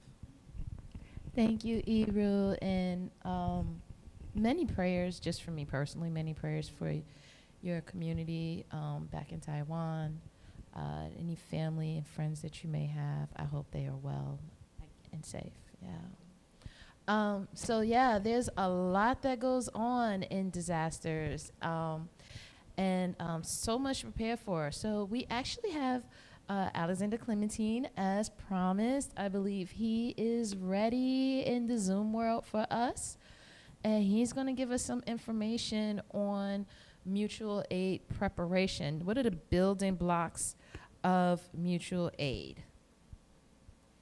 So yes, Alex, and that's what I've been doing. I've been talking to him. I've not just been, chatting on my phone. Alex, are you there? You ready to be spotlighted? Can you hear me? We can hear you. Okay, I can't hear you. I just lost you. Oh no. Nope, I cannot hear you. Okay. It says that whoever is in control of it is muted.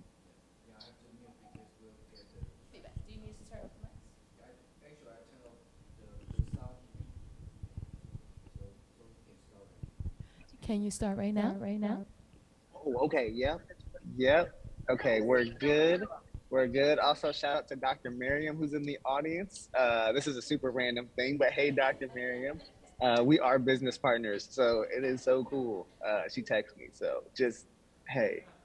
Um, Thank you all for having me. I am so excited to be here, and thank you to Dallas, one of my dear friends, for just including me in this awesome opportunity.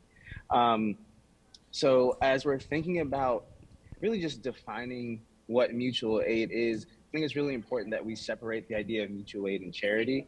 And so charity in of itself is like just the work to give to someone else, the practice of taking out of your abundance and then providing to others, and really providing in a sense of help or of looking at others for need, versus mutual aid is more of a collective action and practice to build and sustain community, and doing it in a way that is not just sustainable in a moment, but long term. And so one really cool example can kind of Columbus, Ohio, where when the pandemic first hit, a Columbus Mutual Aid group popped up out of nowhere. And it was on Facebook, and there are still people who are currently active. There are thousands and thousands of folks, apologies that I'm in a cafe, who just got together and started saying, I'm getting groceries, what do you need? I'm running to the store, or someone dropping, hey, I'm also looking for gas. Can you help support in this way? But then taking it a step further, and the portion of it that made it mutual aid was that it was consistent and collective community with designed and intentional support from everyone who was in the space. It wasn't directly saying we need this sort of funding, or we're only giving because we have this, but it was, here are the resources that I can bring to the table. What are the resources you can bring to the table, and how do we build this together collectively? And so as we're kind of moving forward, I really want to look at like how mutual aid intertwines with community resilience and increases collective capacity. And so when we're thinking about community resilience, we're really thinking about how, again, this word sustainable, right? That's going to be a big word. Sustainable is huge for a lot of different reasons, not just environmentally, not just socially, but also communally. How do we allow communities to survive?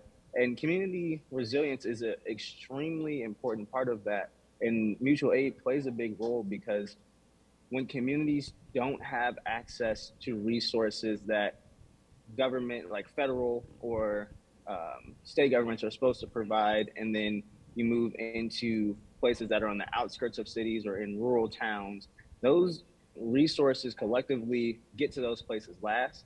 The people who live there are seen as less than typically, or not worth the resources that should be given equitably across all the boards for all of the people in society. And so what mutual aid does is it allows communities to come together. And one really good example is looking at the Lower Ninth Ward after Hurricane Katrina and saying, okay, we know that no one is going to come here and provide the resources that we need to rebuild homes, to rebuild communities, to clean up streets. So how do we band together and do this work through the practice of mutual aid, so that way we can restore and rebuild our own community? And so with that being the case, we're talking about resilience. Mutual aid also provides the foundational keys that allow us to keep moving forward.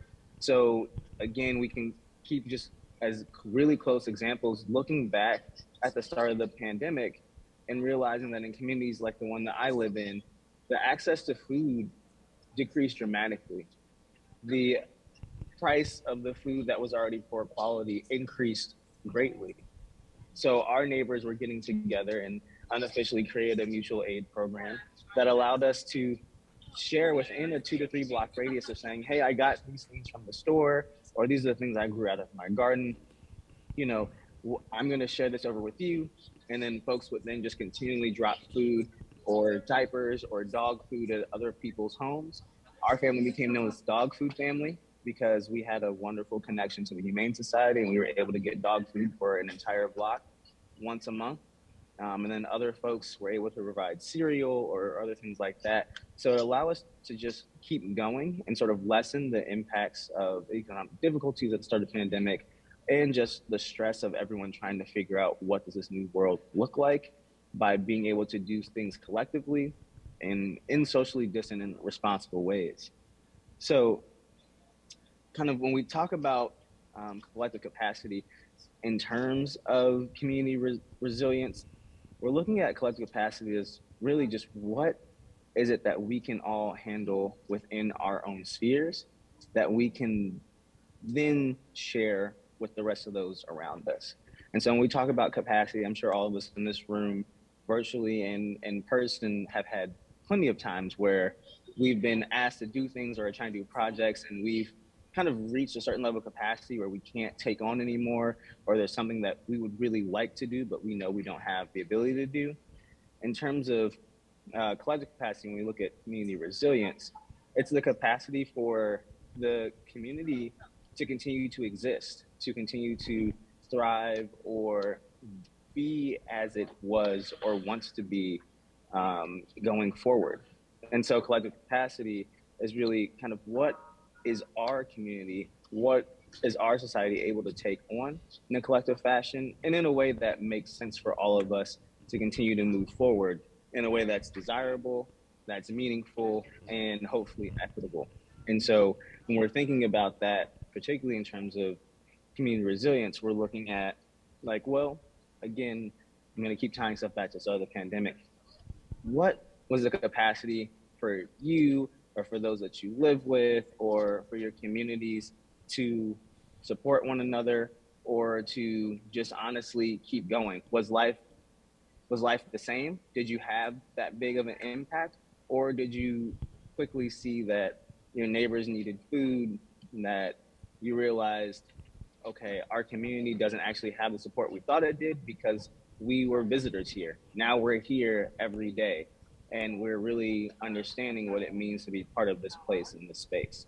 And so as we're thinking a little more deeply about collective capacity in terms of community resilience, we have to be asking ourselves, well, what does it mean to exist here? How do we continue to move forward? And is there something that we can take on that lessens the burden of the community and or provides enough resources that someone else has a little bit more ease in their lives, and then they can lessen the load for someone else around them?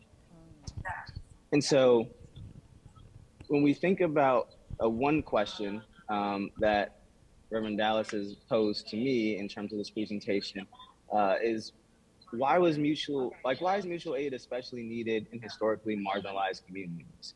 Well, I mean, we could think about the pandemic, but we can just talk about, again, food in general. Let's just go back to food, something that should be simple, should be accessible, and everyone should have the ability to just get what they need in food that is good, that is clean, that is healthy.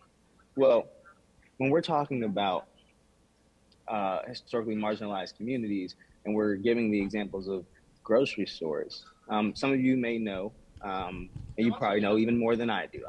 The smartest person in the room is always the room. So I'm just assuming that y'all know this, and I just want to give a little refresher. But really, folks of color in low-income communities, those grocery stores are intentionally and typically, when they exist in that space, receiving lower quality produce, less frequent deliveries, and the cost and or what is accessible doesn't really balance out to what folks need to survive or have the ability to use to survive. Again, one easy example is looking at my neighborhood, which in Columbus, Ohio, is called Brittany Hills. And we have what's called a Save-A-Lot. I'm sure some of you are nodding your head like, okay, I've seen Save-A-Lot, or I know what that is. Or some of you are like, I've never heard of a Save-A-Lot. If you never heard of it, you're not missing out on anything, but it is typically a grocery store that's in lower income communities. And what happens is that for our Save-A-Lot, at the start of the pandemic in particular, we were getting more produce, but it was all terrible quality. And there are two near me. And so you could go, and as someone who has been a farmer, we would go to try and find some lettuce or some celery, and everything was yellow. And I don't know about you, but I'm not buying yellow celery. I'm not buying, bright yellow lettuce. It's not supposed to be that color. And two, it's just dangerous. It just shouldn't be like that. But when you think about that as the example compared to a place that's close to me called Clintonville, which is it's a upper class, mostly white, middle to upper class income community, then all of a sudden there are fresh organic markets. There is not just one organic market, there is a commercial grocery store across the street. You go down the road a little bit more, there's another commercial grocery store, and everything you see is perfect, everything you see is high quality, and everything that you're looking at is something of value that you want to pay money for. But in order to get there, you've got to take community transportation, and then what is a 5-minute drive becomes an hour-and-a-half bus ride. And so when we think, again, about mutual aid, if it only takes 5 minutes to get to this other community, to get this fresh produce, but you need your own personal vehicle, when you think about our bus system and it taking an hour-and-a-half to get 5 minutes away, that's where things like mutual aid come into play when we're thinking about grocery stores and these intersections that we're looking at. Because not only does the food then become more accessible, because you can in community say, hey, I am going to this store, and or like we are making this sort of run to get this amount of produce. One, who is interested. Two, is there anything you can provide to this trip? And three, what is it that we're looking for? Then all of a sudden it becomes a little more accessible for everyone to partake in good, clean food. And a mutual aid kind of structure allows us to do it collectively and do it quickly without having to go through a lot of processes or wait for specific individuals or government entities to provide funds that have restrictions. And that's one of the most important things about mutual aid in comparison to charity, is that it's a community-based solution without restrictions. Mutual aid in and of itself is really designed to support and uplift community, while charity is simply the act of continuing to give resources as in a sense of need, but also typically a sense of saviorism and or a hero complex. And most folks aren't looking for heroes. Most folks are looking to do more than survive. And mutual aid provides the collective infrastructure for us to do more than just survive in community, but to thrive and redesign what it means for us to live collectively, to live well, and to, in some cases, live without the restrictions that charity has placed on communities to continue to exist. And so, as we're looking at kind of like the foundational building blocks of mutual aid, there are 4 phases of disaster that we want to look through. And so I know I'm probably talking fast. I hope you're getting these notes down. And you can always ask Dallas more questions. Don't worry about it. Reverend Dallas has these answers, I promise. But these 4 phases include mitigation, preparedness, response, and recovery. And so to kind of quickly break down these words, when we think about, oh, hold on, I'm getting some insight from HQ. I want to make sure I don't mess anything up. Reverend Dallas, what's the word here? Okay, I'm gonna keep going. So when we're looking at mitigation, mitigation, we're trying to figure out how do we not only just avoid the disaster, but how do we prevent what's happened from happening again? And how do we avoid situations where no one receives the resources that they need? And so mitigation is not just a response, but it is a act of prevention. And then we look at preparedness. And so how prepared are we for when disasters hit? How prepared are we to respond to crisis in communities? How prepared were our neighborhoods and our communities? Was society for the impacts of COVID-19, of the pandemic? So what were we doing? What were we prepared for? Response is just that, it's response. How do you respond to a disaster? How are you, if you have done your best to mitigate, if you've done your best to be prepared, and now your choice is to respond, what have you done to get to that point? What is the plan? What is the action? And who is included in that space? Mutual aid is an important process in this component, because mutual aid provides a response that is equitable and does its best to uplift the entire community without focusing and singling out certain voices and saying, look and see at the folks that have been cared for in these minimal ways, we've done enough. Mutual aid is, again, the idea of sustained and continued support through community that allows us to keep going, and not just in a way that is charitable, but in a way that is meaningful and builds collective communal foundations. And then recovery is simply, well, what are we doing next? What does rebuilding and what does transformation look like after a disaster? These could be ecological, these could be economic. There are a variety of ways that these disasters can take place, but mutual aid provides the purview and the standpoint to be prepared and to respond and to provide access points of recovery that actually make sense and that include everyone at the table, not just those who are closest to downtown, not just those who are closest to Capitol, or those who are even the least impacted. As we look again at the lower Ninth Ward and Katrina and the rebuilding of New Orleans, but then the intentional design to just leave out the lower Ninth Ward in rebuilding, and having mutual aid groups and community members have to come together to clear their own streets. There's still mold on houses, and it's 17 years later. And so again, to the initial point that mutual aid provides the resources and the ability to save and rebuild and protect communities with full knowledge that particularly historically marginalized communities will not be protected, rebuilt, or intentionally saved. In fact, in many cases, they're the ones who the damage is redirected to. So I know I only have 4 minutes left. And so here are just some things that we really need to address around mutual aid. And that is food and water as a concept. We've talked about grocery stores. We've talked about the redirection and intentionality of destruction around disasters. But food and water is a basic right. Everyone should have access to good, clean food, good, clean water. And whether that is through local entities or it is through grocery stores or even communal co-ops, those are basic human rights that everyone should have access to. And so mutual aid provides the ability for us to demand that, but then also put it into action without having to wait for those things to exist. Shelter, again, another basic human right. Everyone should have a place to stay that is safe, that is warm or cool, depending on the season, and that is accessible.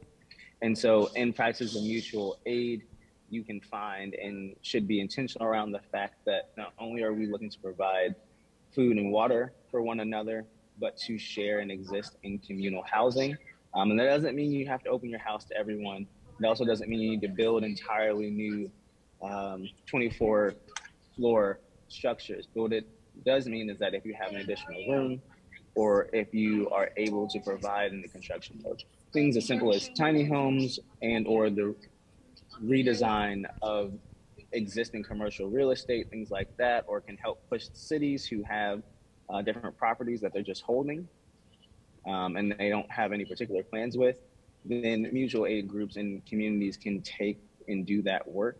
I had their name in mind, I forgot, but there's a group in California of unhoused folks who are doing that work, and they're reclaiming homes that the city is holding and that are vacant, and they are staying in them and protesting with their lives and putting themselves on the line to demonstrate the impact of being unhoused, of how the economy is driving families who are working and are doing their best to have to live, to one, be evicted, and then two, have to live in a condition that is unsafe. And then there's two things left. I have 2 minutes. Looking at transportation, again, just mentioning Columbus and its forward transportation system. They're certainly doing what they can to try and improve, but the reality is that it's not necessarily designed for the folks who are consistently using it. Even the idea that there are rapid CODA buses in Columbus, Ohio, that will take you straight through Linden Linden is one of the under-resourced communities in Columbus. Some folks would call it the hood, but there is a bus that takes you from like their main stop all the way to a suburb. So you can just zip through this community called Linden without ever having to stop and be invested in the community, or having to go through the space in an intentional way. And so the last thing is we're talking about mutual aid. Again, the idea of transportation and having to redesign what it means for transportation infrastructure, things as simple as building bike lanes, so that folks can actually have access to the city and the places they need to go in ways that aren't dangerous and don't create road hogging. All right, 1 minute. I know, Reverend Dallas, I can't even see you, but I know you're looking at me. So preparing for rebuilding and personal documents for rebuilding. For some of us, if we lose our ID or we lose our bank cards, it doesn't matter. It's like, oh, okay, I'll just go get another one. I'm not gonna lie, I didn't even know we didn't have our son's birth certificate. And he's like 2. We found out when we were trying to get a passport. But for some people, they have to carry their social security card, they have to carry their birth certificate, they have to carry their ID with them constantly. They consistently have to prove that they are who they are in order to receive simple resources that give them the ability to survive, not thrive, but survive.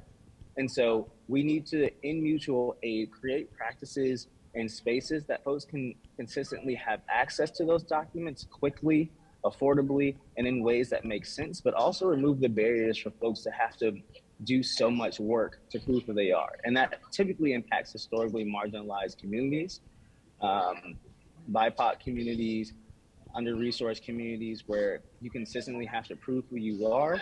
In other spaces, in middle and upper class communities, you can kind of just exist and walk around and not have to prove that you belong there. And so mutual aid and collective work, we have to find ways to break down those barriers and provide those resources on a consistent and kind basis that allows for ethical practices, but also allows people to exist without having to prove their humanity. I appreciate you all. Thank you for your time. Have a wonderful day. Dr. Miriam, I know I'm supposed to call you. This is not me avoiding you. I just haven't called you. Okay. Thank you all. Continue to do the work of building mutual aid. Thank you, Alex. And just to clarify, Alex was in a cafe because he was actually deconstructing an event that he was doing with another organization. So we didn't just catch him hanging out. We caught him working and being willing to work with us. So thank you again, Alex. I really appreciate you, and we appreciate the knowledge you dropped on us. One of the things I want to right away reference is the fact that he mentioned the fact that mutual aid isn't just for disaster relief. We have come to this place of thinking. He mentioned the difference between surviving. Well, he mentioned surviving versus thriving. We have unfortunately put down relief to the lowest common denominator, which is you're about to die, right? As opposed to you're struggling, and if I help you now, you can recover faster, and you can turn around, like he said, and help somebody else. Right? So if we think about life in 3 steps, which is thriving, struggling, and bottom out, we tend to only think about the need for things like mutual aid or even basic assistance as being instigated when somebody's at the bottom out stage, as opposed to catching them where they are not only financially depleted or shelter depleted or water depleted or food depleted, but let's think about the impact of being in a struggle. You're also mentally depleted, emotionally depleted, and you're less able to respond to both physically and mentally, because stress has physical impacts, right? So now if you've been engaging or living in a system of consistent stress and you're in that bottomed out nature, you're less able physically and mentally to say, okay, now I have help and I can bounce right back. And that's what's happening in a lot of these communities. Organizations go in and they usually, what do? They engage the youngest, most idealistic people they could find, and they say, you're gonna go in there, you're gonna help this community. And they go in there and they're like, I'm bringing you food, aren't you so happy I'm here? And they're like, no, I'm still tired, but thanks.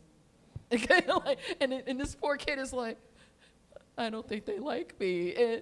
And they don't have energy or room to like you or dislike you. They're just like, give me the food, give me the water, let me nap. Like, do you have a place for me to sleep that doesn't smell because I haven't had access to a washer and dryer in weeks?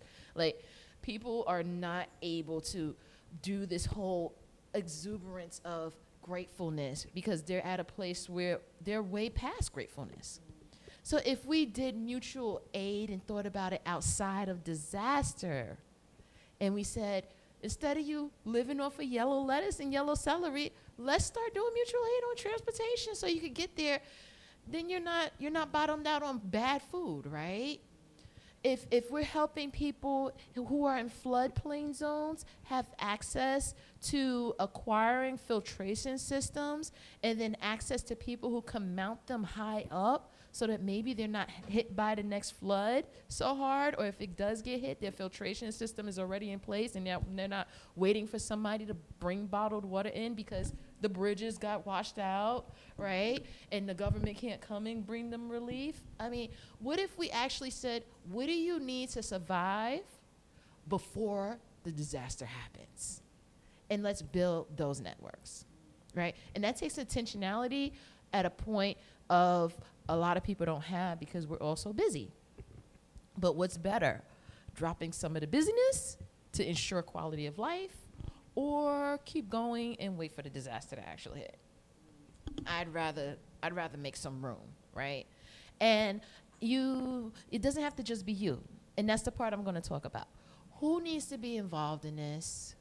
And what institutions and training should we engage in to prepare this kind of deal?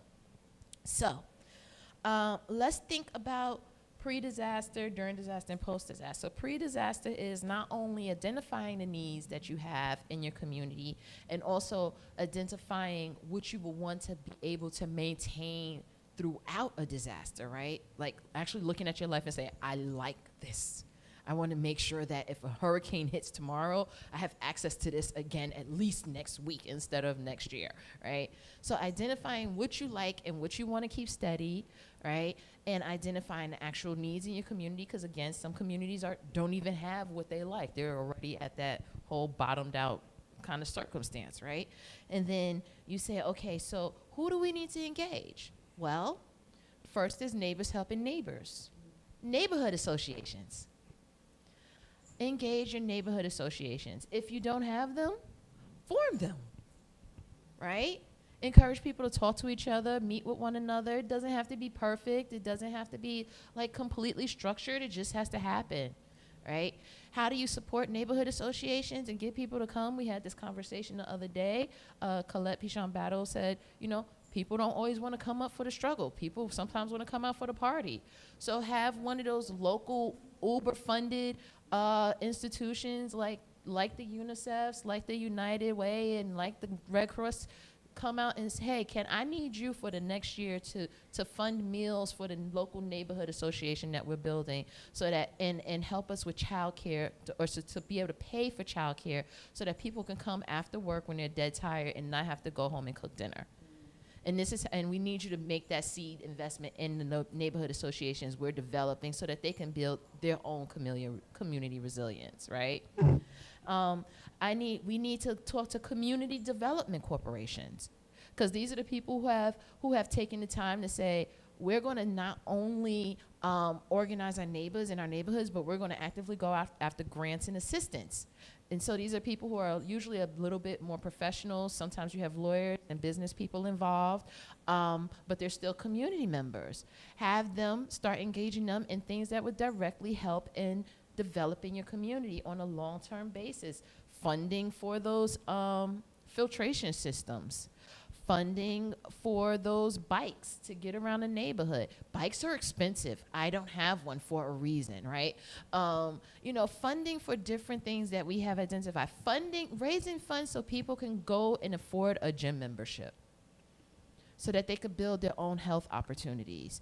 Funding for that gas for people who are driving back and forth to the supermarket. There are so many things to do that we can access, that there are grants and resources available for, but we don't even think about it because it's not of an emergent nature. Then you have the HOAs. I'm not big on HOAs, they're a little bit too restrictive. So let's use them because they're here, right? Talk to the HOAs about donating funds, donating time, donating space, make them change their ordinances and rules so that they support you and support your work and actually support the communities around them. Because HOAs are usually plop in the middle of communities that don't have HOAs and actually are in a lot of need, right? In fact, HOAs are usually built in the middle of communities that got torn down and displaced and put into hardship. So yeah, make them pay back to that. Not in this, you know, it doesn't have to always be in funds, but it can be in just pooling work and pooling resource and pooling connections, right? Because connections are valuable.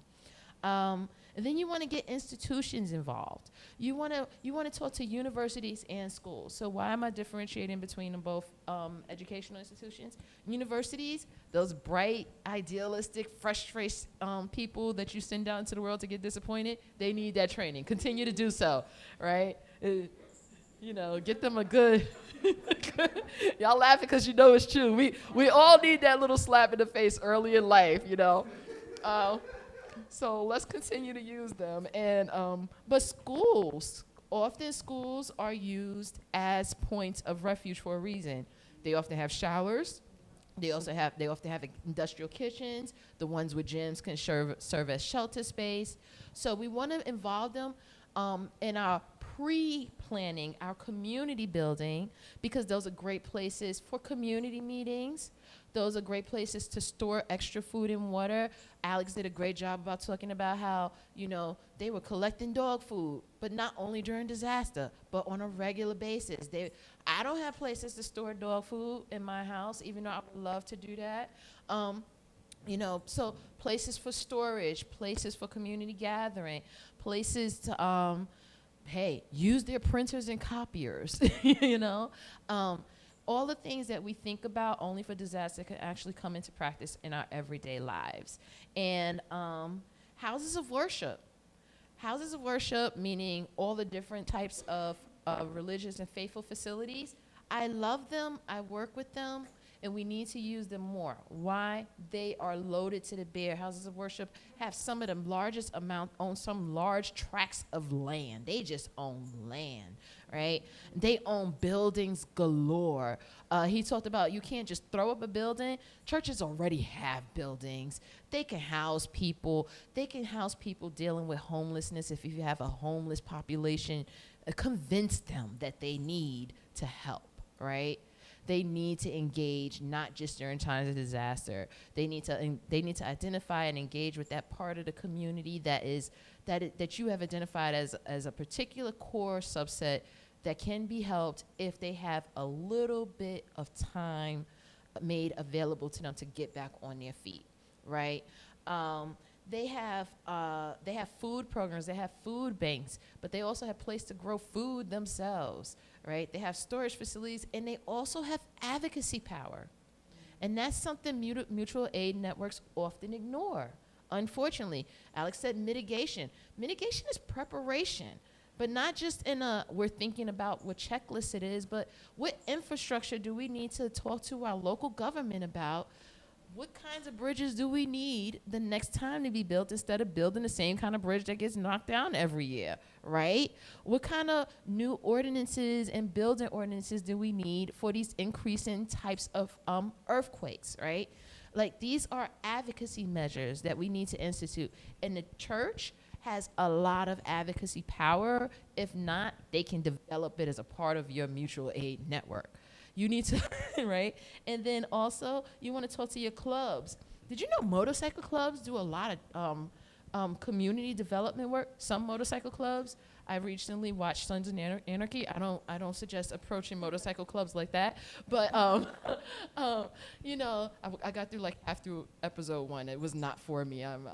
No. But look cool, but no, it was scary to me. But I was when I was in my early 20s, a friend of mine took me to a local motorcycle club, and they had an open house, and I was like, ooh, risque, you know, and they were doing a Pampers drive. They were doing a drive for diapers and baby formula. This is what these clubs and organizations do. the Greek Hellenic fraternities and sororities. They're constantly doing stuff to build up the community. Rope them right back in, especially if you live anywhere near a college, right? If you have a fraternity or sorority member who walks around and they're like, I'm from this and I'm from that, you're like, great, how can you help our community? Right? You know, get them involved for long-term care and resilience. And then other fraternal orders like the Masons, they have deep history, right? A lot of power, a lot of advocacy power. And then, and then there's also things like childcare that you can do amongst each other, rotating childcare among people you care about, rotating clothing, instead of buying new clothing was something else that another panelist, Helena? No, I forget her name. I apologize. But she mentioned that we can, instead of just throwing out and buying new clothes, how many people are, clothing insecure? Children constantly don't want to go to school. They're worried about getting bullied because they don't have this and they don't have that, and somebody's just throwing it out. Like, organize and establish rotating clothing, rotating toys, rotating bicycles, scooters, so many things to support each other instead of feeding the landfills. And then the trainings, and then I'm almost done, and I'll stop. And I really want y'all to talk. We've been talking at y'all for a long time. Now, this is where the rubber really hits the road, because you don't know what you don't know. And you could have a heart to help and with great intentions. And my grandmother told me the road to hell is paved with good intentions, right? So you need proper training, and this is where some of those larger institutions that are traditionally disconnected from local community, again, like the UNICEFs, like the Red Crosses, like your local governments and your state and the federal government having no idea what you actually need on the ground, and they're prescribing these programs that don't work for you, but you do it because that's the only way you're going to get money, right? What you can do is say, hey, you two people in our community, for the next 6 months, you're our representative to go to these boring meetings, hear about what's being offered, bring it back to us so we could figure out how we could tap in. You two people, we're going to fund your dues and fees to things like the Sierra Club, to the NAACP, to whatever other programs and larger programs that require people to pay for them to join. Right? So we're going to fund you as a community to sit there and represent us and bring back the information. That's what, because now that you have people in your community represented, you are now having access to the programs and offerings that they're giving out. That's what mutual aid looks like, collective building and representation. And what that allows is for these charitable and these training resources that are already out there, you now have access to them. And so you can learn things like CPR, disaster preparedness training, first aid. I noticed some of the pictures you were putting up. People can do first responders training.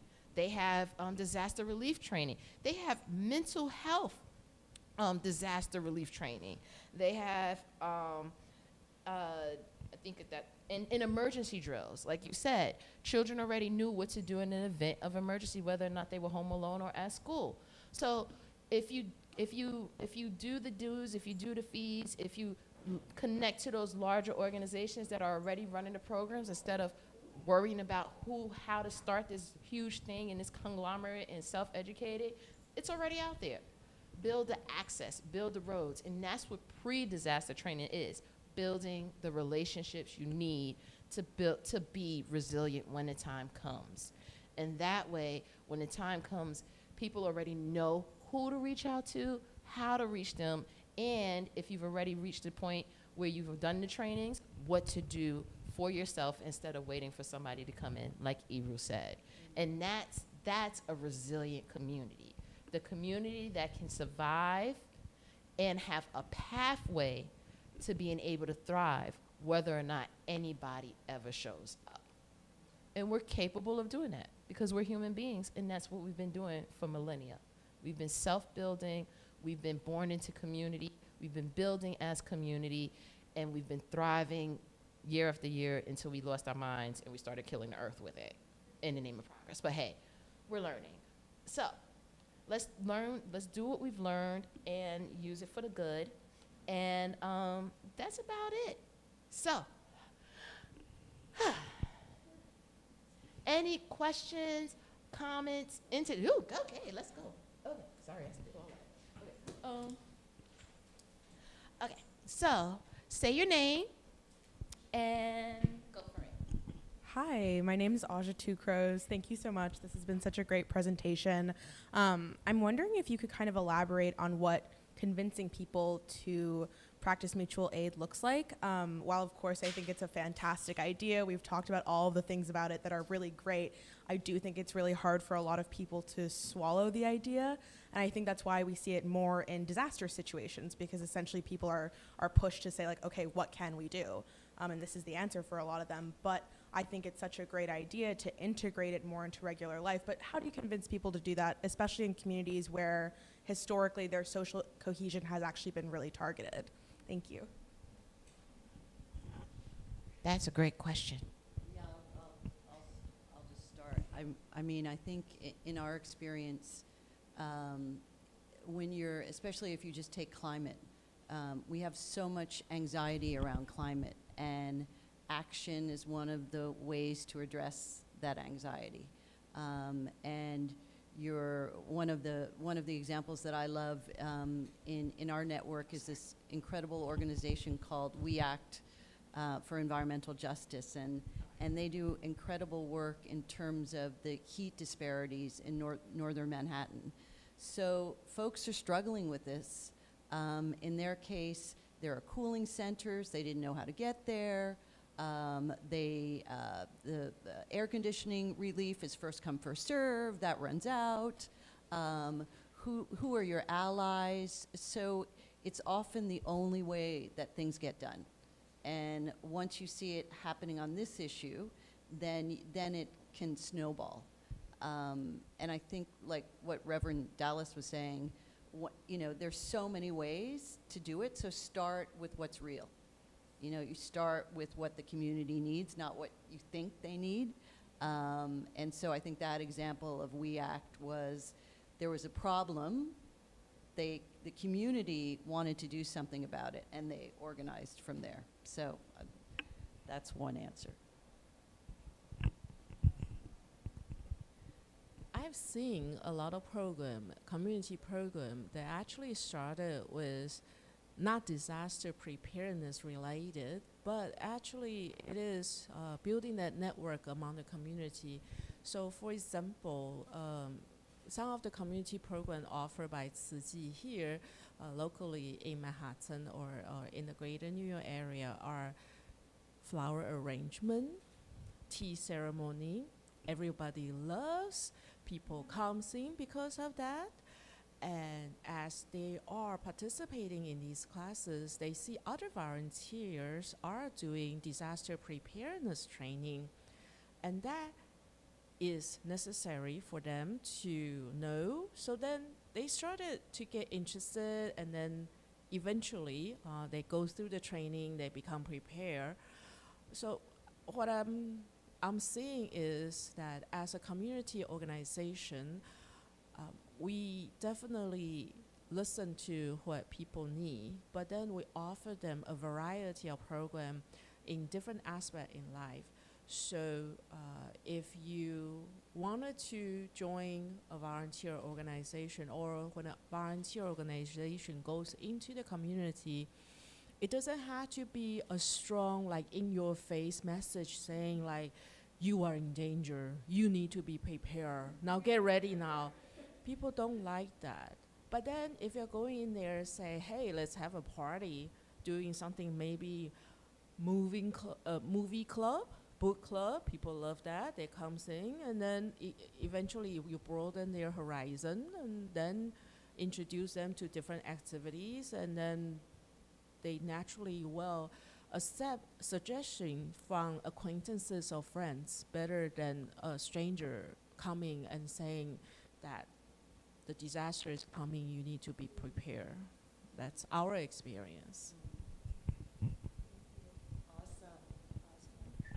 Thank you. And just so you know who you're asking to work with people, Because if you ask me, I'm the person that scares everybody. That's why I'm only allowed to work with professionals in the field.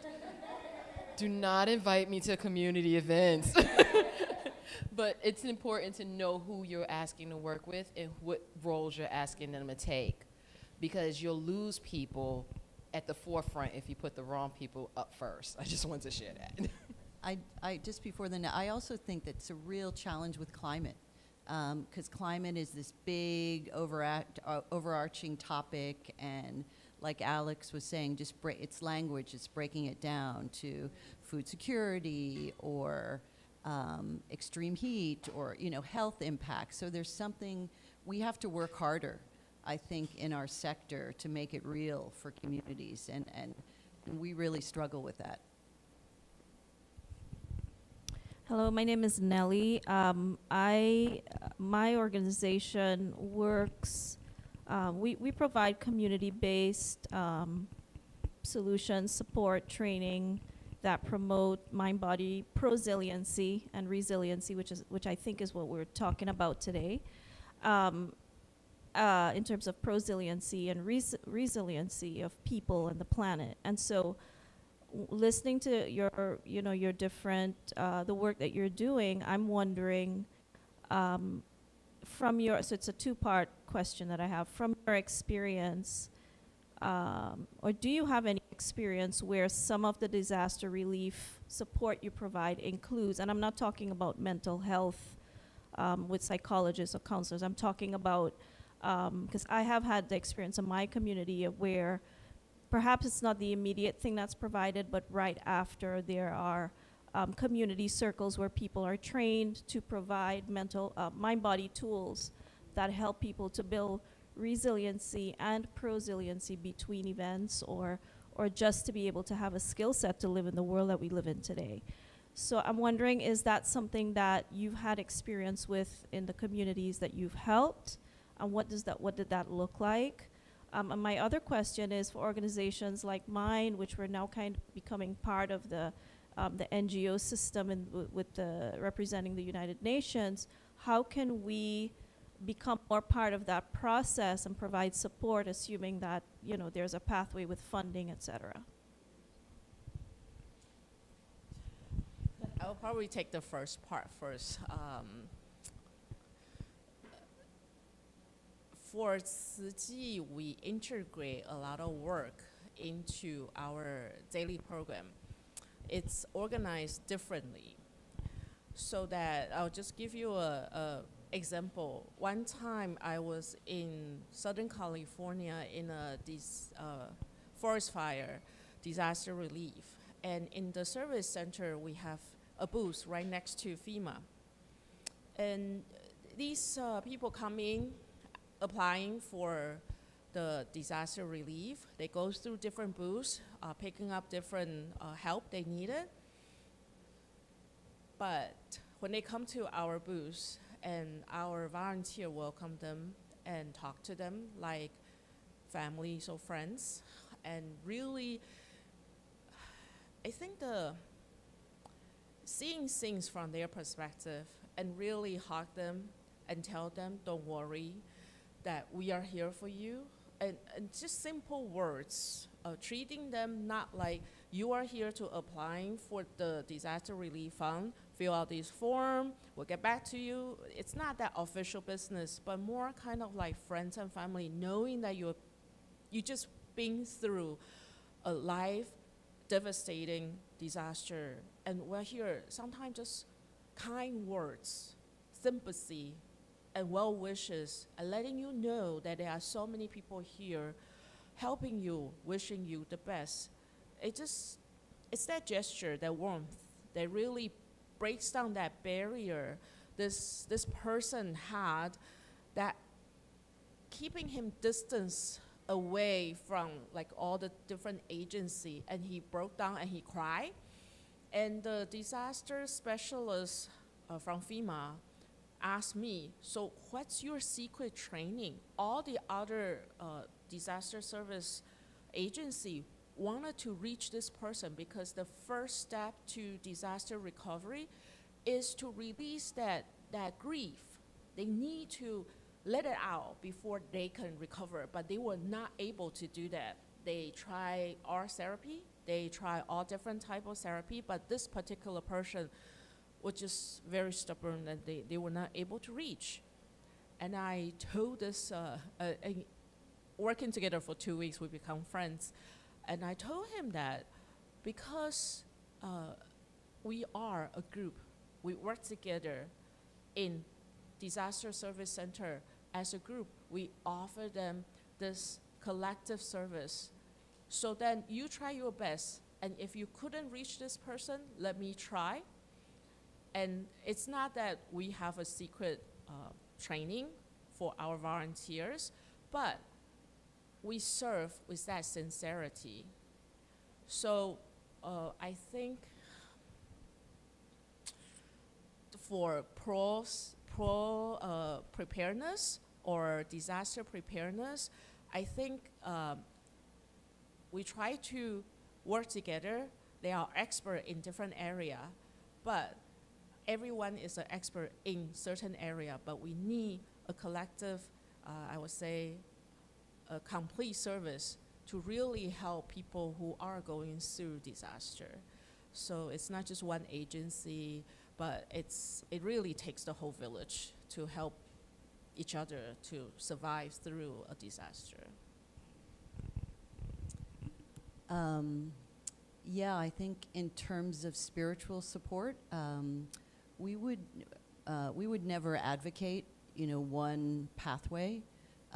It's about supporting people to find their own, resources from their own spiritual or faith traditions.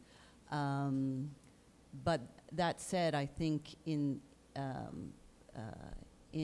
work that we do, it's all about creating space and active listening and understanding trauma and ensuring that the way that we're supporting folks is trauma informed. So I think that that's kind of a generalist answer. But the idea that that spiritual and emotional care is a critical part of disaster response and recovery, amen. That's crucial. So it's exciting to hear that your organization is focusing on that. I can't comment on breaking into the UN. I would say Reverend Dallas, if she's part of CAN, the Climate Action Network, she might be the pathway to answer some of those questions. But yeah, we're trying to break into the UN. Yeah, we did have a recent event on climate anxiety and climate grief and what are the resources, and it was led by a young woman who's active in Extinction Rebellion. She's a Zen Buddhist, and she gave a very profound but deeply personal, like she wasn't, it worked for her, not for everyone else, but that's quite powerful because that grief and anxiety is something that we all share.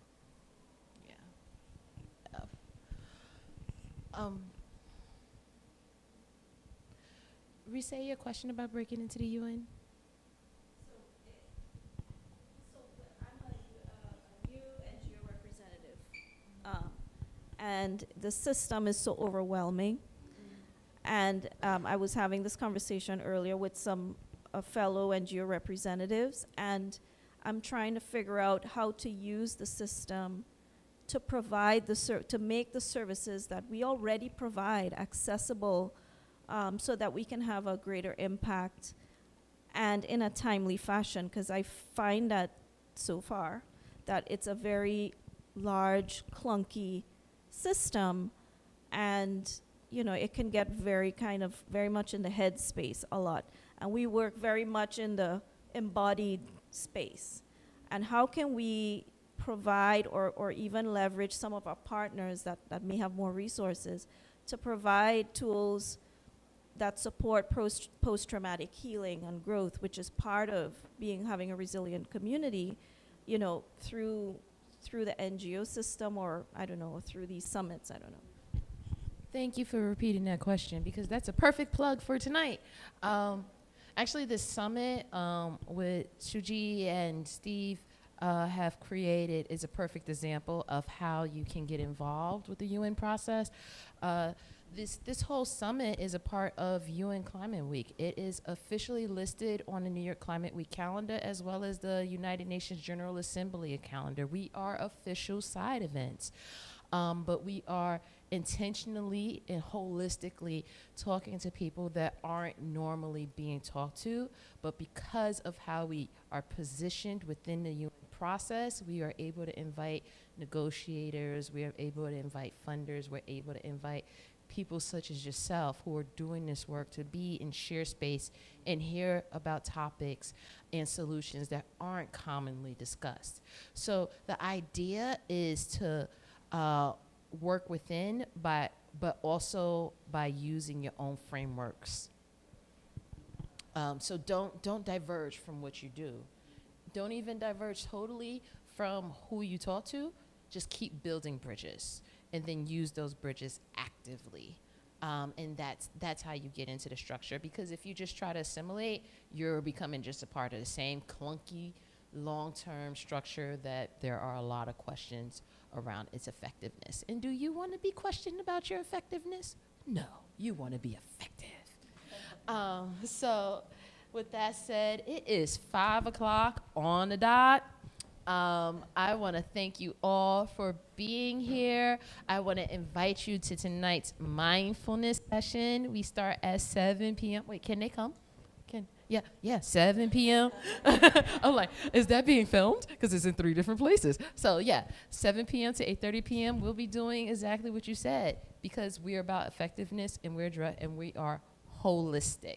So we are continuing in that vein, and I'll shut up now and give the microphone to Steve after I thank our wonderful panelists. Thank you.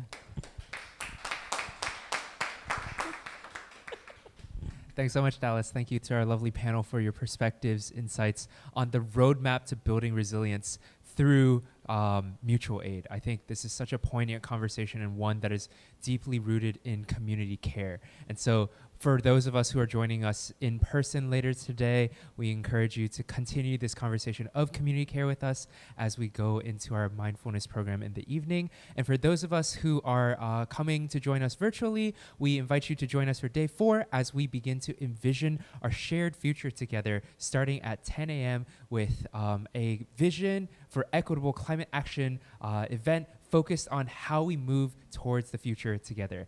Thanks so much, everyone.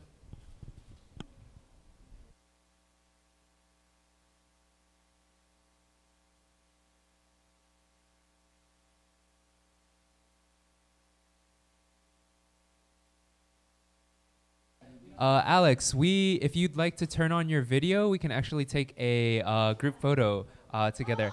And yes, hello. I am here still.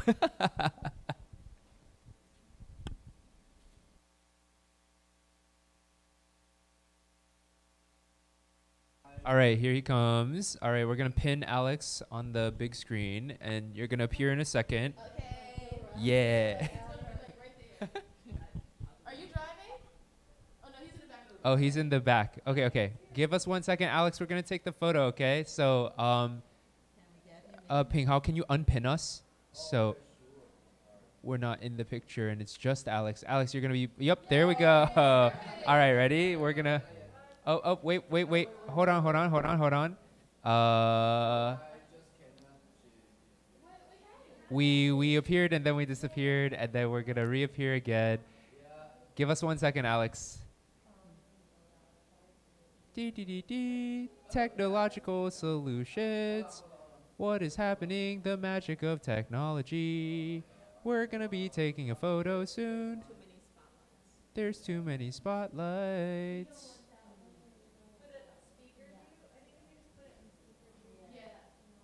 What is happening?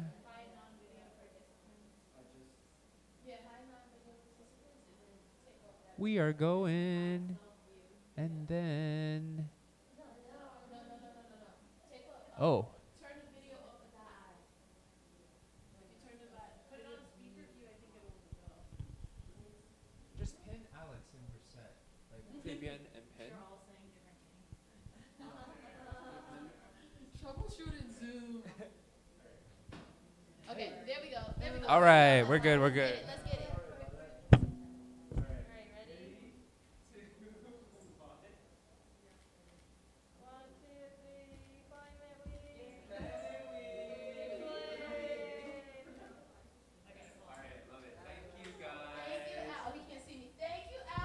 Alex, can you hear us? Thank you so much. Thank you, Alex. We love you. We cherish you.